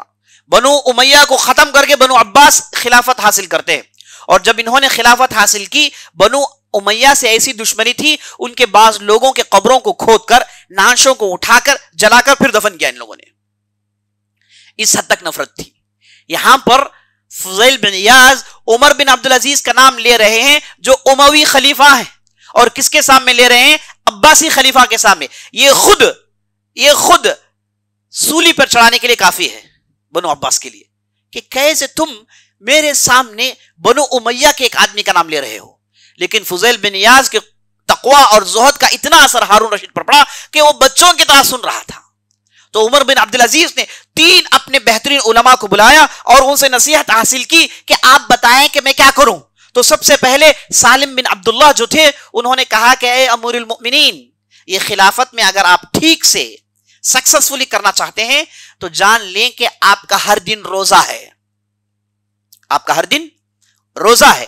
جیسے روزے میں آدمی حفاظت کرتا ہے کہ اس کے پیٹ میں کوئی کھانا پینا نہ جائے, دن میں اپنے منہ کو بند رکھتا ہے, روزے کی حالت میں ہر چیز سے دور ہوتا ہے, خاموش رہتا ہے اور اللہ کی عبادت کرتے رہتا ہے.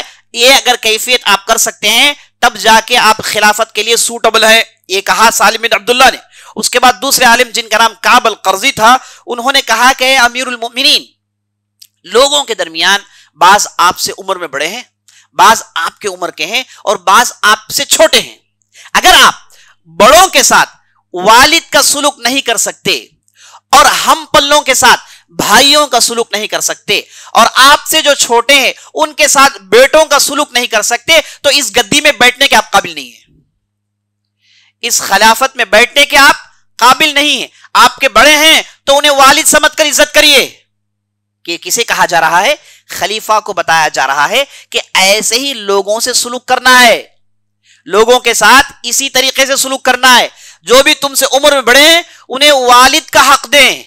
یہ نہیں کہ وہ کون سے نسل کا ہے, یہ نہیں کہ وہ کیا زبان بات کر رہا ہے, یہ نہیں کہ وہ کس علاقے سے آیا ہے, بلکہ وہ تمہاری رعیت ہے, وہ تمہارے لوگ ہیں, تم ان پر خلیفہ بنائے گئے ہو, تو تمہاری ذمہ داری بنتی ہے کہ ان کے ساتھ باپوں کی طرح سلوک کریں, اور جو تمہاری عمر میں ہیں ان کے ساتھ بھائیوں کا سلوک کریں, اور جو تم سے چھوٹے ہیں اپنے بیٹوں کی طرح دیکھ لیں. یہ کیفیت تمہیں نہیں آتی، یہ تم نہیں کر سکتے، تو تم گدی چھوڑ دو، تم خلیفہ بننے کے قابل نہیں ہو. یہ خلیفہ کے سامنے کہا جا رہا ہے. اور فضیل بن ایاز ہارون رشید کو سنا رہے ہیں کہ یہ علماء نے عمر بن عبدالعزیز کو نصیحت کی، اشارہ یہ کہ میں بھی تمہیں یہی نصیحت کر رہا ہوں، سن لو، یہ معنی ہے. اس کے بعد رجا بن حیا تھے، انہوں نے کہا اے عمر بن عبدالعزیز، اے خلیفہ مسلمین، اگر آپ جو چیز آپ کے لیے پسند کرتے ہو وہ چیز تم عام مسلمانوں کے لیے پسند نہیں کر سکتے، یہ ایبیلٹی آپ کے اندر نہیں ہے، تو آپ خلیفہ بن نہیں سکتے. جو چیز آپ اپنے لیے پسند کرتے ہو وہی چیز آپ کے پبلک کے لیے، وہی چیز آپ کے سبجیکٹس کے لیے. آپ اپنے لیے کچھ اور، ان لوگوں کے لیے کچھ اور، یہ فرق کرنا آپ سیکھ لیں گے تو آپ خلیفہ نہیں بن سکتے. بڑی کڑی نصیحت تھی عمر بن عبدالعزیز کی. اس کے بعد فضیل بن ایاز نے کہا کہ تمہارے پاس ایسے اچھے لوگ نہیں ہیں جو تمہیں ایسی نصیحتیں سنا سکتے ہیں. تم پہلے اپنے ساتھ اچھے لوگوں کو رکھو جو تمہیں بتائیں کہ کیسا خلیفہ ہونا چاہیے. اس کے بعد ہارون رشید نے کہا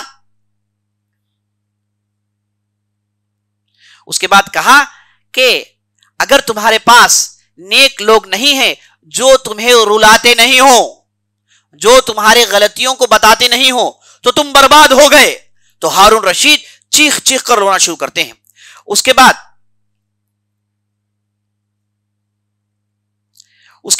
ہارون رشید نے کہا کہ اور نصیحت کریں. تو پھر کہا، عمر بن عبدالعزیز نے اپنے گورنر کے نام خط لکھا. اس خط میں عمر بن عبدالعزیز نے کہا کہ اے میرے گورنر، تمہارے ماتحت جتنے بھی لوگ ہیں، ان میں سے جتنے بھی محتاج ہیں، ان میں سے جتنے بھی فقراء ہیں، یہ تمام لوگوں کے ذمہ دار تم ہو. ان میں سے کہیں کسی کو غلطی کچھ ہو گئی، کسی کو کچھ نقصان ہو گیا، اس کے ذمہ دار تم ہو. نہ کہ صرف میرے سامنے بلکہ قیامت کے دن میں تمہیں پکڑوں گا. تو یہ کہنا تھا ہارون رشید اور پھوٹ پھوٹ کر روتا ہے. اور اس کے بعد فضیل بن ایاز کہتے ہیں کہ اے ہارون رشید، تمہیں معلوم نہیں کہ عباس رضی اللہ عنہ جب نبی صلی اللہ علیہ وسلم کے پاس آئے اور آ کر کہنے لگے کہ یا رسول اللہ، مجھے کوئی امارت دے، کوئی ذمہ داری دے، تو نبی صلی اللہ علیہ وسلم نے عباس سے کہا، جبکہ عباس نبی صلی اللہ علیہ وسلم کے چچا ہیں، بنو ہاشم سے ہیں، وہ ایک گورنری کے مستحق ہیں، انہیں ذمہ داری دی جا سکتی ہے، وہ امیر ٹائپ آدمی ہیں. لیکن نبی صلی اللہ علیہ وسلم نے عباس سے کہا کہ اے عباس، امارت کبھی بھی تلاش مت کرو، امارت کبھی بھی تلاش مت کرو، کیونکہ قیامت کے دن یہ رونا دھونا ہوگا، یہ قیامت کے دن رونا دھونا ہوگا. اور نبی صلی اللہ علیہ وسلم نے ایک مشہور صحابی جن کا نام عبد الرحمن بن عمارہ تھا، انہیں آپ صلی اللہ علیہ وسلم نے ایک مرتبہ کہا کہ یا عبد الرحمن بن عمارہ لا تسأل الامارہ، اے عبد الرحمن، کبھی بھی ذمہ داری مت پوچھنا، کبھی بھی امارت مت پوچھنا. اگر تم پوچھ کر تمہیں امارت دی گئی تو ہوگا یہ کہ تمہیں اس امارت کو سنبھالنا ہوگا. اگر تجھے پوچھے بغیر لوگوں نے تیری قابلیت کو دیکھ کر تجھے لوگوں نے امیر بنایا اور تجھے مجبور کیا، تو امارت لے لیتا ہے، اللہ کی مدد تجھے آئے گی، اللہ تیری ذمہ داری لے لیتا ہے، وہ تیری مدد کرے گا. لیکن تو مانگتا ہے تو اس کو جھیلنا پڑے گا، تو اب اسے برداشت کرنا پڑے گا. تو یہاں پر فضیل بن ایاز نے کہا کہ عباس کو نبی صلی اللہ علیہ وسلم نے امارت لینے سے روکا، اور تم لوگ ایسے ہو کہ امارت کے لیے لوگوں کا خون بہاتے ہو.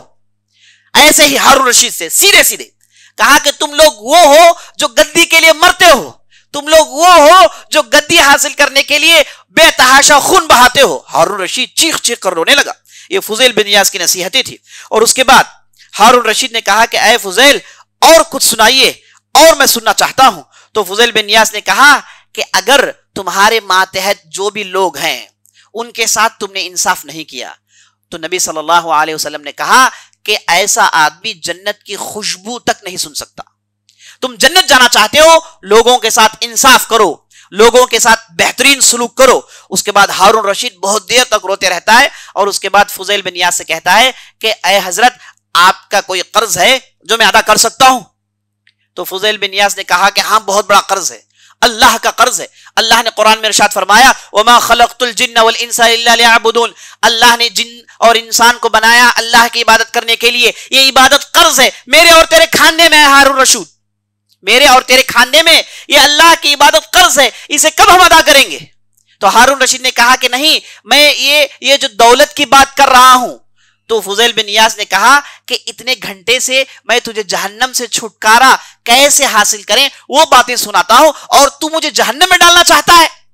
ہمیں کسی کا احسان نہیں چاہیے، ہم کسی کے سامنے ہاتھ نہیں پھیلاتے. یہ کہہ کے ہارون رشید سے کہتے ہیں کہ آپ اب جا سکتے ہیں. اور ہارون رشید روتے ہوئے کمرہ چھوڑ کے باہر آتا ہے، اور اس کے بعد اپنے وہ جو پیے تھا جن کا نام فضل بن ربیع، اسے کہا کہ اگر کسی سے ملنا ہے تو اس آدمی سے ملائیں، اس آدمی سے ملائیں، یہ آدمی سید المسلمین ہے، تمام مسلمانوں کا سردار ہے. تو ہارون رشید کی زندگی میں فضیل بن ایاز کی ملاقات اس نے کبھی نہیں بھولی، اور جب بھی پریشانی ہوتی اس ملاقات کو سوچتا اور روتا، اور اس ملاقات میں جو بھی نصیحتیں ہوئی اس نصیحت پر عمل کرتا. تو فضیل بن ایاز کا امپیکٹ دیکھیے، خلیفہ پر کتنا بڑا پڑا، اور خلیفہ پر امپیکٹ پڑنے کی وجہ سے پوری رعیت، پوری امت چین و سکون سے رہی. یہ فضیل بن ایاز کا بہت ہی بڑا کنٹریبیوشن تھا. اور فضیل بن ایاز کے بہت سارے اچھے اقوال ہیں، اس میں سے چند اقوال میں آپ کے سامنے پیش کرتا ہوں. اس میں سے ایک قول یہ ہے، کہتے ہیں کہ اگر مجھے اللہ نے کہا کہ اے فضیل بن ایاز ایک دعا ہے، تو جو مانگے گا میں دوں گا، تیری دعا فوراً قبول کی جائے گی. تو اگر اللہ نے مجھ سے ایسا کہا تو میں اللہ سے یہ کہوں گا کہ اے اللہ ہمارا جو بادشاہ ہے، ہمارا جو خلیفہ ہے، اے اللہ اس کی اصلاح کر دے، اے اللہ اس کی اصلاح کر دے، کیونکہ اس کی اصلاح ہو گئی تو پوری امت کی اصلاح ہو جائے گی. اگر وہ درست ہو گیا پوری امت کو درست کر سکتا ہے. تو فضیل بن ایاز نے یہ اہمیت دلائی. اور اس کے بعد کہا کہ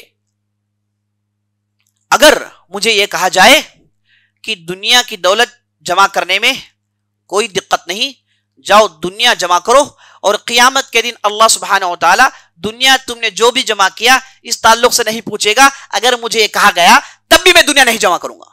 کہا کہ تب بھی میں دنیا کی دولت نہیں جمع کروں گا، کیونکہ اس کے جمع کرنے سے کوئی فائدہ نہیں، اس کے پیچھے پڑنے سے کوئی فائدہ نہیں. اور اسی طریقے سے بہت سارے اچھے اقوال ہیں. اور دوستی کے تعلق سے کہتے ہیں، جو کہ بہت ہی ضروری ہے، جو میں آپ کے سامنے رکھنا چاہتا ہوں. دوستی کے تعلق سے کہتے ہیں کہ وہ دوست سب سے بہتر دوست ہے. تم دوست چننا چاہتے ہو جس کے ساتھ تم اٹھنا بیٹھنا چاہتے ہو، جسے تم اپنے سینے میں جگہ دینا چاہتے ہو، دل میں جگہ دینا چاہتے ہو، وہ دوست ایسا ہو جو تمہیں دین کی طرف کھینچے، جو تمہیں اچھائی کی طرف کھینچے. وہ دوست تمہیں برائی کی طرف کھینچتا ہے، وہ دوست نہیں، اگرچہ کہ وہ تمہارا بچپن سے ہی ساتھ کیوں نہ ہو. وہ دوست تیرا دوست ہے جو تجھے نیکی کی طرف بلائے. وہ دوست جسے دیکھ کر تو آخرت یاد کرے، وہ دوست جسے دیکھ کر تو نمازیں یاد کرے، وہ دوست جسے دیکھ کر تو روزوں کو یاد کرے، اچھے دن کو یاد کرے، اچھائی کو یاد کرے. وہ دوست جسے دیکھتے ہی شہوت کی باتیں، وہ دوست جسے دیکھتے ہی برائی کی یادداشت، وہ دوست جسے دیکھتے ہی برائی کرنے کا جذبہ، ایسا دوست نہیں، اس کے قریب بھی مت جانا. اللہ نے قرآن میں اس سے پہلے ارشاد فرمایا، یا ایھا الذین آمنوا اتقوا اللہ وکونوا مع الصادقین، اے لوگوں جو ایمان لائے ہو اللہ سے ڈر جاؤ اور نیک لوگوں کے ساتھ رہو. اگر کوئی آدمی اچھا بننا چاہتا ہے، ان راتوں میں اللہ نے اس کے دل میں ہدایت ڈالی اور وہ اس کا دل نرم پڑا، اس نے اللہ سے وعدہ کیا کہ اللہ میں اس کے بعد میری زندگی بدل لوں گا، تو پہلا کام اسے یہ کرنا ہے کہ وہ اپنے دوستوں کو بدلے، اچھے دوستوں کے ساتھ اٹھنا بیٹھنا ہو. یہ بہت بڑی آزمائش ہوتی ہے. بعض لوگوں کے پاس مسئلہ یہ ہوتا ہے کہ بعض لوگ دوستوں سے ان کا دل لگ جاتا ہے. کبھی ہوتا ہے کہ اس کی بات چیت پسند آ جاتی ہے، کبھی کبھار اس کی باڈی لینگویج پسند آ جاتی ہے، کبھی کبھار اس کے کپڑے پسند آ جاتے ہیں. اب ہمارا یہی تو کرائٹیریا ہے کسی کو دوست بنانے کے لیے، یہی ہمارا کرائٹیریا ہوتا ہے کہ آدمی کتنا اچھا ہے نا، وہ کیسے کپڑے پہنتا ہے، وہ کیسی گفتگو کرتا ہے، وہ ٹیلنٹڈ ہے نہیں ہے، اس کے پاس اسکل ہے نہیں ہے، اس کے پاس بات چیت کا انداز ہے نہیں، ہم دوستی کر لیتے ہیں. لیکن اسلام کہتا ہے کہ یہ دوستی کا معیار نہیں ہے، دوستی کا معیار نہیں ہے. کبھی کبھار ایک آدمی جس کی باڈی لینگویج آپ کو پسند نہ آئے، کبھی کبھار ایسا آدمی جس کی گفتگو کا انداز آپ کو پسند نہ آئے لیکن اس کے پاس دین ہے، تو یہی تمہارا دوست ہو. اس کے لیے تم اس سے دوستی کرنا، اللہ کے لیے اسے ملنا، یہی تمہارا دوست ہے حقیقی معنی میں. وہ دوست نہیں جو آپ کو دین کے قریب نہیں بلاتا. نبی صلی اللہ علیہ وسلم نے ارشاد فرمایا، قیامت کے دن عرش تلے 7 لوگوں کو جگہ ملے گی. ان میں سے ایک کیٹیگری وہ ہے رجلان تحابا فی اللہ واجتمع علیہ وتفرق علیہ. 2 ایسے آدمی اللہ کے لیے ملتے ہیں اور اللہ کے لیے بچھڑتے ہیں، اللہ کے لیے ملنا اور اللہ کے لیے بچھڑنا یہ بہت بڑی عبادت ہے. ہم مال اور دولت کے لیے مل جاتے ہیں. ہمارے دوست وہ دوست ہیں جنہوں نے ان کے ساتھ تجارت کی. ہمارے دوست وہ دوست ہیں جو ہم سے بچپن میں پڑھائی کرتے رہے ہمارے ساتھ. ہمارے دوست وہ دوست ہیں جو ہمارے پڑوسی ہیں. ہم نے کبھی بھی دوستی کے معیار کو پرکھا نہیں. دوستی کا معیار یہ ہے کہ یہ آدمی جو آپ کو ایمان پیدا کرے آپ کے دل میں, آپ کو خیر کی طرف لے جائے, اس سے آپ دوستی کریں. یہ اگر آپ سے دوستی کرنا بھی نہیں چاہتا, آپ آگے بڑھیں, اس سے دوستی کریں. ایسے دوستوں کو آپ اپنے قریب رکھیں. کئی لوگ میں جانتا ہوں اچھے بننا چاہتے ہیں, دل بڑا ان کا نیک ہے, اچھی داڑھی رکھنا چاہتے ہیں, نمازی بننا چاہتے ہیں, لیکن ساتھ ایک ایسے چیلوں کا ایک گروپ ہے جو اس کے اوپر ڈاکہ ڈالتے رہتے ہیں. وہ داڑھی رکھے تو کہتے ہیں کہ مذاق اڑاتے ہیں, وہ ٹخنے کے اوپر کپڑا رکھے تو اس کا ٹھٹا مذاق کرتے ہیں. مذاق مذاق مذاق مذاق, وہ کبھی خیر کی طرف آتا ہی نہیں. تو ایسے آدمی کو اپنے سینے میں سل رکھنا ہے اور ان دوستوں کو خیر آباد کہنا ہے, اور ایسے دوستوں کو چنے جو اچھائی کی طرف بلائے. ایسے دوستوں سے دور کا رشتہ, سلام کلام دور کا رشتہ. میں یہ نہیں کہتا کہ ان سے دشمن ہو جائیں, میں یہ کہتا ہوں کہ انہیں دل میں جگہ نہ دیں, انہیں صرف ہاتھ میں جگہ دیں, بس دور دور سے معاملہ ختم. دل میں جگہ وہی دوست کا ہونا چاہیے جو آپ کو اچھائی کی طرف بلائے. تو فضیل بن ایاز کی جو نصیحت بہت ہی زبردست نصیحت تھی, جس سے میں اپنی مجلس ختم کرتا ہوں اور اللہ سے دعا کرتا ہوں کہ ہم نے جو بھی کہا ہے, جو بھی سنا ہے, اس کے مطابق عمل کرنے کی توفیق بخشے. ان کی وفات ہوتی ہے 187 ہجری میں. جب یہ وفات پاتی ان کی عمر 80 سال کی تھی, اور ان کا ایک لڑکا تھا جس کا نام علی تھا. وہ بہت ہی نیک صالح تھا. نوجوانی میں اس کی وفات ہو جاتی ہے. لوگ آ کر ان سے کہتے ہیں کہ آپ کو اللہ نے ایک ہی اولاد دی اور وہ بھی اللہ نے چھین لی. تو فضیل بن ایاز نے کہا الحمدللہ, اللہ نے مجھے آزمائش میں ڈالا, لیکن آزمائش نے مجھے اللہ سے بدظن نہیں کیا. بعض لوگ آزمائش میں جاتے ہیں, اللہ سے بدظن ہو جاتے ہیں, کہتے ہیں کہ میری اتنی عبادت, میرا اللہ کے ساتھ اتنی قربت, اور میری اتنی بڑی سزا, میں کیا کیا. لوگ بدظن ہو جاتے ہیں. جب بھی مصیبت آتی ہے تو آدمی کو بدظن نہیں ہونا ہے. پہلے یہ سوچ کے اللہ کی تعریف کرنی ہے کہ مصیبت اس سے بڑی نہیں آئی. یہ سوچ کے اللہ کی تعریف کرنا ہے کہ اللہ نے اس مصیبت میں مجھے یہ سوچ اور سمجھ دی کہ یہ مصیبت ہے, اسے میں پہچان پاتا ہوں اور اس مصیبت سے نکلنے کے راستے جانتا ہوں. اس کے لیے تعریف کرنی چاہیے. مصیبت آدمی کو آئے, اس مصیبت کو دیکھ کر آدمی کو یہ کہنا ہے کہ اللہ نے مصیبت دی لیکن میرے دین میں مصیبت نہیں دی. کیونکہ بعض لوگوں کو اللہ دین میں مصیبت دے دیتا ہے. دین میں مصیبت دینے کا معنی یہ کہ اسے سمجھ میں نہیں آتا کہ کرے کیا, کون سا دین سچا ہے, کون سا راستہ سچا ہے, اور دین کو لے کر وہ تجارت بنا لیتا ہے. اس کی دینداری کو لوگوں کے درمیان بیچنا شروع کر دیتا ہے. یہ دین میں فتنہ ہے. تو جب بھی مصیبت آئے آپ اللہ کی تعریف کریں کہ اللہ نے آپ کو دین کے معاملے میں فتنے میں نہیں ڈالا. اللہ نے آپ کو مصیبت دی اور اس مصیبت کو پہچاننے کی طاقت دی, اور اس مصیبت سے باہر نکلنے کی سکت دی, اور اس مصیبت کو اللہ نے اس سے نہیں بڑھائی. تو جب بھی مصیبت آئے یہ آدمی کے اندر سوچ ہونی چاہیے. تو فضیل بن ایاز نے جب ان کے نوجوان لڑکے کی وفات ہوئی تو انہوں نے کہا کہ الحمدللہ, اللہ نے اس سے بڑی مصیبت نہیں دی, اور اللہ نے دی اور اپنے پاس بلا لی. بڑے امن و امان سے رہے اور بدظن نہیں ہوئے.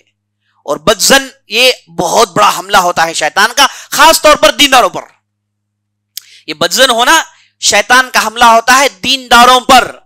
وہ جو کہتے ہیں کہ میں 5 وقت کا نمازی ہوں, میں بیانات سنتا ہوں, میں نیک ہوں, لیکن مجھے اتنی بڑی مصیبت کیوں. ہاں, یہاں پر پھنس جاتا ہے آدمی. شیطان بڑا تجربے کار ہے. شیطان کو معلوم ہے کہ کب کسی کہاں حملہ کریں. آدمی کو ہوشیار ہونا چاہیے. نبی صلی اللہ علیہ وسلم سے بڑھ کر کون آدمی ہے, اور آپ صلی اللہ علیہ وسلم کی اولاد بچپن میں وفات پا گئی. آپ صلی اللہ علیہ وسلم کو اتنی آزمائشیں میں ڈالی گئی, آپ صلی اللہ علیہ وسلم کا خون بہا, تو مصیبتیں انہیں بھی تو آئی نا. تو بدظن نہیں ہونا ہے. فضیل بن ایاز کی زندگی سے ہمیں نصیحت یہ ملتی ہے کہ ہم اللہ کو لے کر بدظن نہ ہو جائیں. ھذا باللہ توفیق وصلی اللہ علی نبینا محمد وعلی آلہ وصحبہ اجمعین. موضوع کے متعلق کوئی سوال ہے تو کر سکتے ہیں انشاءاللہ.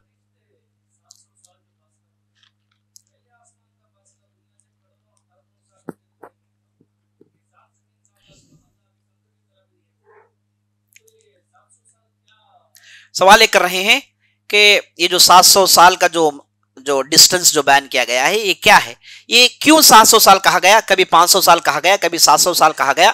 پہلے آسمان سے دوسرے آسمان کے درمیان 500 سال کا فاصلہ، ہر آسمان کے درمیان 500 سال کا فاصلہ، اس کے اوپر بہت بڑا سمندر ہے جس کی گہرائی سے لے کر اس کی سطح تک 700 سال کا فاصلہ.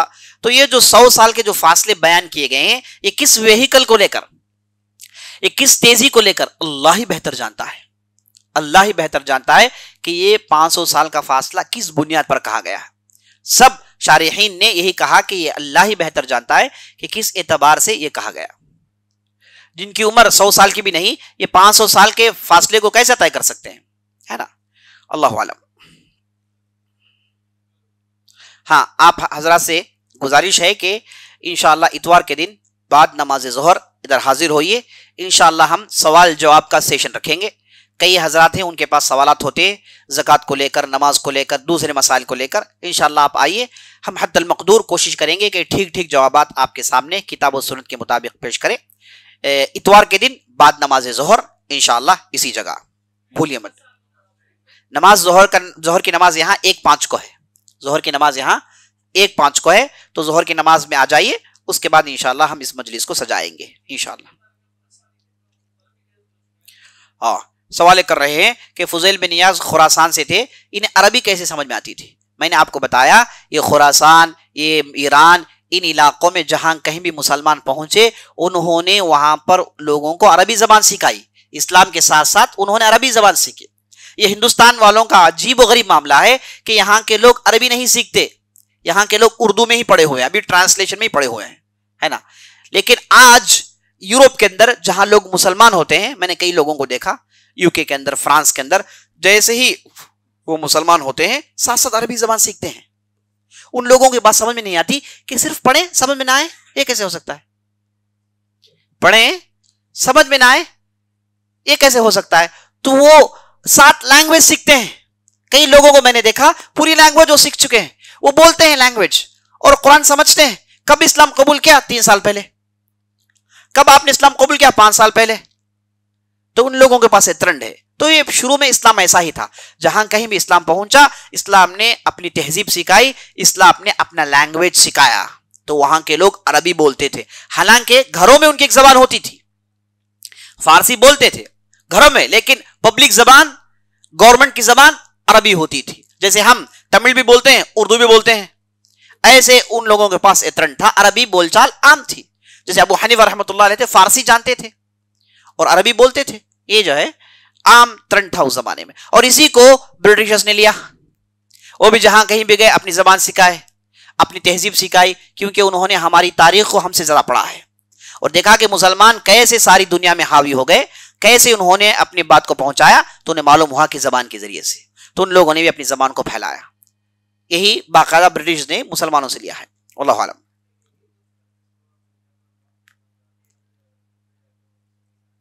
سوال کر رہے ہیں کہ اگر کسی نے کسی کی غیبت کر دی اور اسے غلطی کا احساس ہوا تو اب کیسے توبہ کریں؟ کیا ہم اس کے پاس جا کر کہیں کہ بھائی میں نے فلاں مجلس میں آپ کی غیبت کر دی، آپ مجھے معاف کر دیں؟ اگر آپ کریں گے ایسا دشمنی بڑھے گی. اللہ کے لیے ایسا مت کریں، اللہ کے لیے ایسا مت کریں. کسی کے تعلق سے غیبت ہو گئی، ان سے ہرگز مت کہیں کہ میں نے آپ کے تعلق سے بہت اچھا فلاں مجلس میں کہا ہے. یہ آپ ہرگز مت کہیے. الٹا آپ کریے کیا، کیسے بچیں؟ تو پھر پہلے اس آدمی کے حق میں دعا کریں. غیبت ہونے کی بنیادی وجہ حسد ہے. غیبت کون کرتا ہے معلوم؟ غیبت وہ آدمی کرتا ہے جو بزدل ہوتا ہے، کیونکہ اس کے اندر اتنا دم خم نہیں کہ اس آدمی کے سامنے جا کر بولے، ڈرتا ہے سامنے بولنے سے، اور غصہ حسد ہے تو وہ مجلسوں میں نکالتا ہے. سمجھ میں بات؟ تو غیبت کی بنیاد حسد ہے، اور غیبت بزدلوں کا کام ہے. سامنے بول نہیں سکتا تو پیچھے بولنا شروع کرتا ہے. تو اب کسی سے غلطی ہو جائے تو کرے کیا آدمی؟ اسے سب سے پہلے اس آدمی کے حق میں دعا کریں. یہ بہت مشکل ہے بعض لوگوں کے لیے. جس سے حسد کرتا ہے اس کے لیے دعا کرے. اگر اس نے یہ لیئر پار کر دیا تو بہت اچھا آدمی ہو. یہ لیئر کو پار کر دیا، دل میں اس نے پتھر رکھا اور اس سے حق میں دعا کی، کہا کہ اللہ اسے معاف کرا، اللہ اس پر برکت دے، اللہ اسے دولت دے. یہ دعا آدمی کرتا ہے. یہ پہلا نقطہ. دوسرا نقطہ، جس مجلس میں اس نے غیبت کی اسی مجلس میں اس کی تعریف کریں. جس مجلس میں جن لوگوں کے سامنے اس نے اس کے تعلق سے غیبت کی اسی مجلس میں اس کی تعریف کریں. یہ 2 طریقے ہیں توبہ کرنے کے. توبہ کرنا چاہتا ہے آدمی، سنسیئرلی 2 کام کریں. اس کے پاس ہرگز نہ بولے، دشمنی بڑھ جائے گی. وہ بولے گا اچھا یہ کام تمہارا، اچھا تب اس دن اس سے پہلے کیا کرے تھے میں، تب یہ سلسلہ بہت دن چلے گا. یہ جو ہے خطرناک عداوت اور نفرت دل میں بھر جائے گی جس سے فائدہ نہیں ہوگا، ہے نا. آپ سولوشن نکالے تو ایسا سولوشن نکالے جس سے فائدہ ہو. یہی اہل علم نے سولوشن بتایا ہے، واللہ عالم.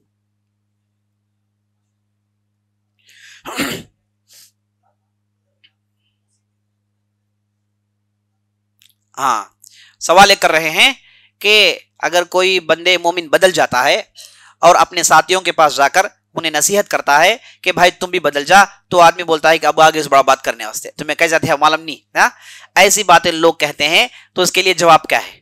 اگر ہم ایسے قاعدے کو بنا کر نصیحت کرنا چھوڑ دیں تو پورے صحابہ اس میں باہر ہو جائیں گے. صحابہ جن لوگوں نے اسلام قبول کیا، جن لوگوں نے اسلام کی دعوت دی، وہ جاہلیت میں ان کا عالم کیا تھا؟ وہ کیسے بت پرستی میں پڑے ہوئے تھے، کیسی کیسی برائیوں میں پڑے ہوئے تھے. لیکن جب آدمی توبہ کر لیتا ہے وہ برائیوں سے اس کا کوئی تعلق نہیں ہوتا. نبی صلی اللہ علیہ وسلم نے حدیث میں ارشاد فرمایا التوبۃ تجب ما قبلها. جب آدمی توبہ کرتا ہے اس سے پہلے جو بھی غلطیاں ہو گئی اسے وہ کاٹ دیتا ہے. توبہ جب جبو کا معنی کاٹنا، تو جو چیز کٹ گئی آپ کا اسے کوئی تعلق نہیں. تو آپ کہیے کہ بھائی وہ تھے دن، غلطی ہو گئی سو ہو گئی، انشاءاللہ آئندہ ہم غلطی نہیں کریں گے، اور میری نصیحت تمہارے لیے ہے کہ تم بھی بدل جاؤ، تم بھی غلطیوں کو چھوڑ دو، ہے نا. یہی ہے. تو ہر آدمی یہ کہنا لگے تو کوئی کسی کو نصیحت کر نہیں سکتا. اگر موسیٰ علیہ السلام کو بنی اسرائیل کہے کہ موسیٰ علیہ السلام مجھے ہمیں معلوم ہے آپ نے ایک دو آدمی کو قتل کیا، بولے تو بنی اسرائیل کو کون نصیحت کرے گا؟ تو اس لیے یہ قاعدہ بالکل بیکار قاعدہ ہے، اور ان کے لیے جواب یہی حدیث ہے توبہ کرنے کے بعد گناہوں سے ان کا کوئی تعلق نہیں ہوتا. اللہ نے معاف کر دیا، اللہ نے ڈسکنیکٹ کر دیا، تمہیں کہیں گے لگا لگ بیٹھے بولنا اللہ سے معاف کر اللہ، تم نے کیا پریشانی، تمہیں معاف کرنے والے ہے، تمہارے پاس جو ہے کیا اکاؤنٹ ہے میرا، میں تمہیں اچھی بات سنا تو سن لو. یہ جو ہے طریقہ اختیار کرنا چاہیے، واللہ اعلم.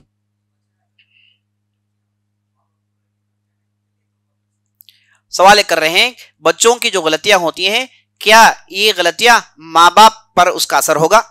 دیکھیے ماں باپ بچوں کی تربیت میں کچھ خامی کرے، تربیت میں انہوں نے خامی کی، اس وجہ سے وہ غلطیاں کرتے ہیں تو انہیں ذمہ داری اٹھانی پڑے گی. انہوں نے ٹھیک تربیت کی لیکن کوئی نکلتا ہے فرتوت، کریں کیا، ہے نا. وہ حساب اپنا الگ رکھے گا، اب ماں باپ کا کوئی حساب نہیں انشاءاللہ. تو ماں باپ نے ٹھیک سے تربیت کی انشاءاللہ انہیں کوئی پوچھ تاچھ نہیں ہوگی انشاءاللہ.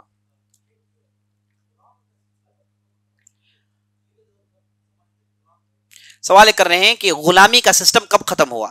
غلامی کا سسٹم 1950 کے آس پاس ختم ہوا، آج سے ایک 70 سال پہلے، ورنہ اس سے پہلے غلاموں کا سسٹم تھا اور ساری دنیا میں یہ چیز موجود تھی. اور غلام کے سسٹم کو ختم کرنے میں مسلمان ممالک کے جو بھی بڑے بڑے لیڈرز تھے ان کا بہت بڑا ہاتھ تھا. سبوں نے مل کے 1956 یا پھر 52 کچھ کے آس پاس اس سسٹم کو ابالش کرتے ہیں.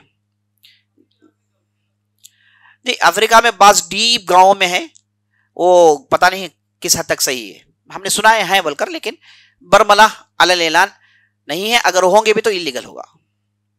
واللہ اعلم. سبحانک اللہم وبحمدک اشہد ان لا الہ الا انت استغفرک و اتوب الیک.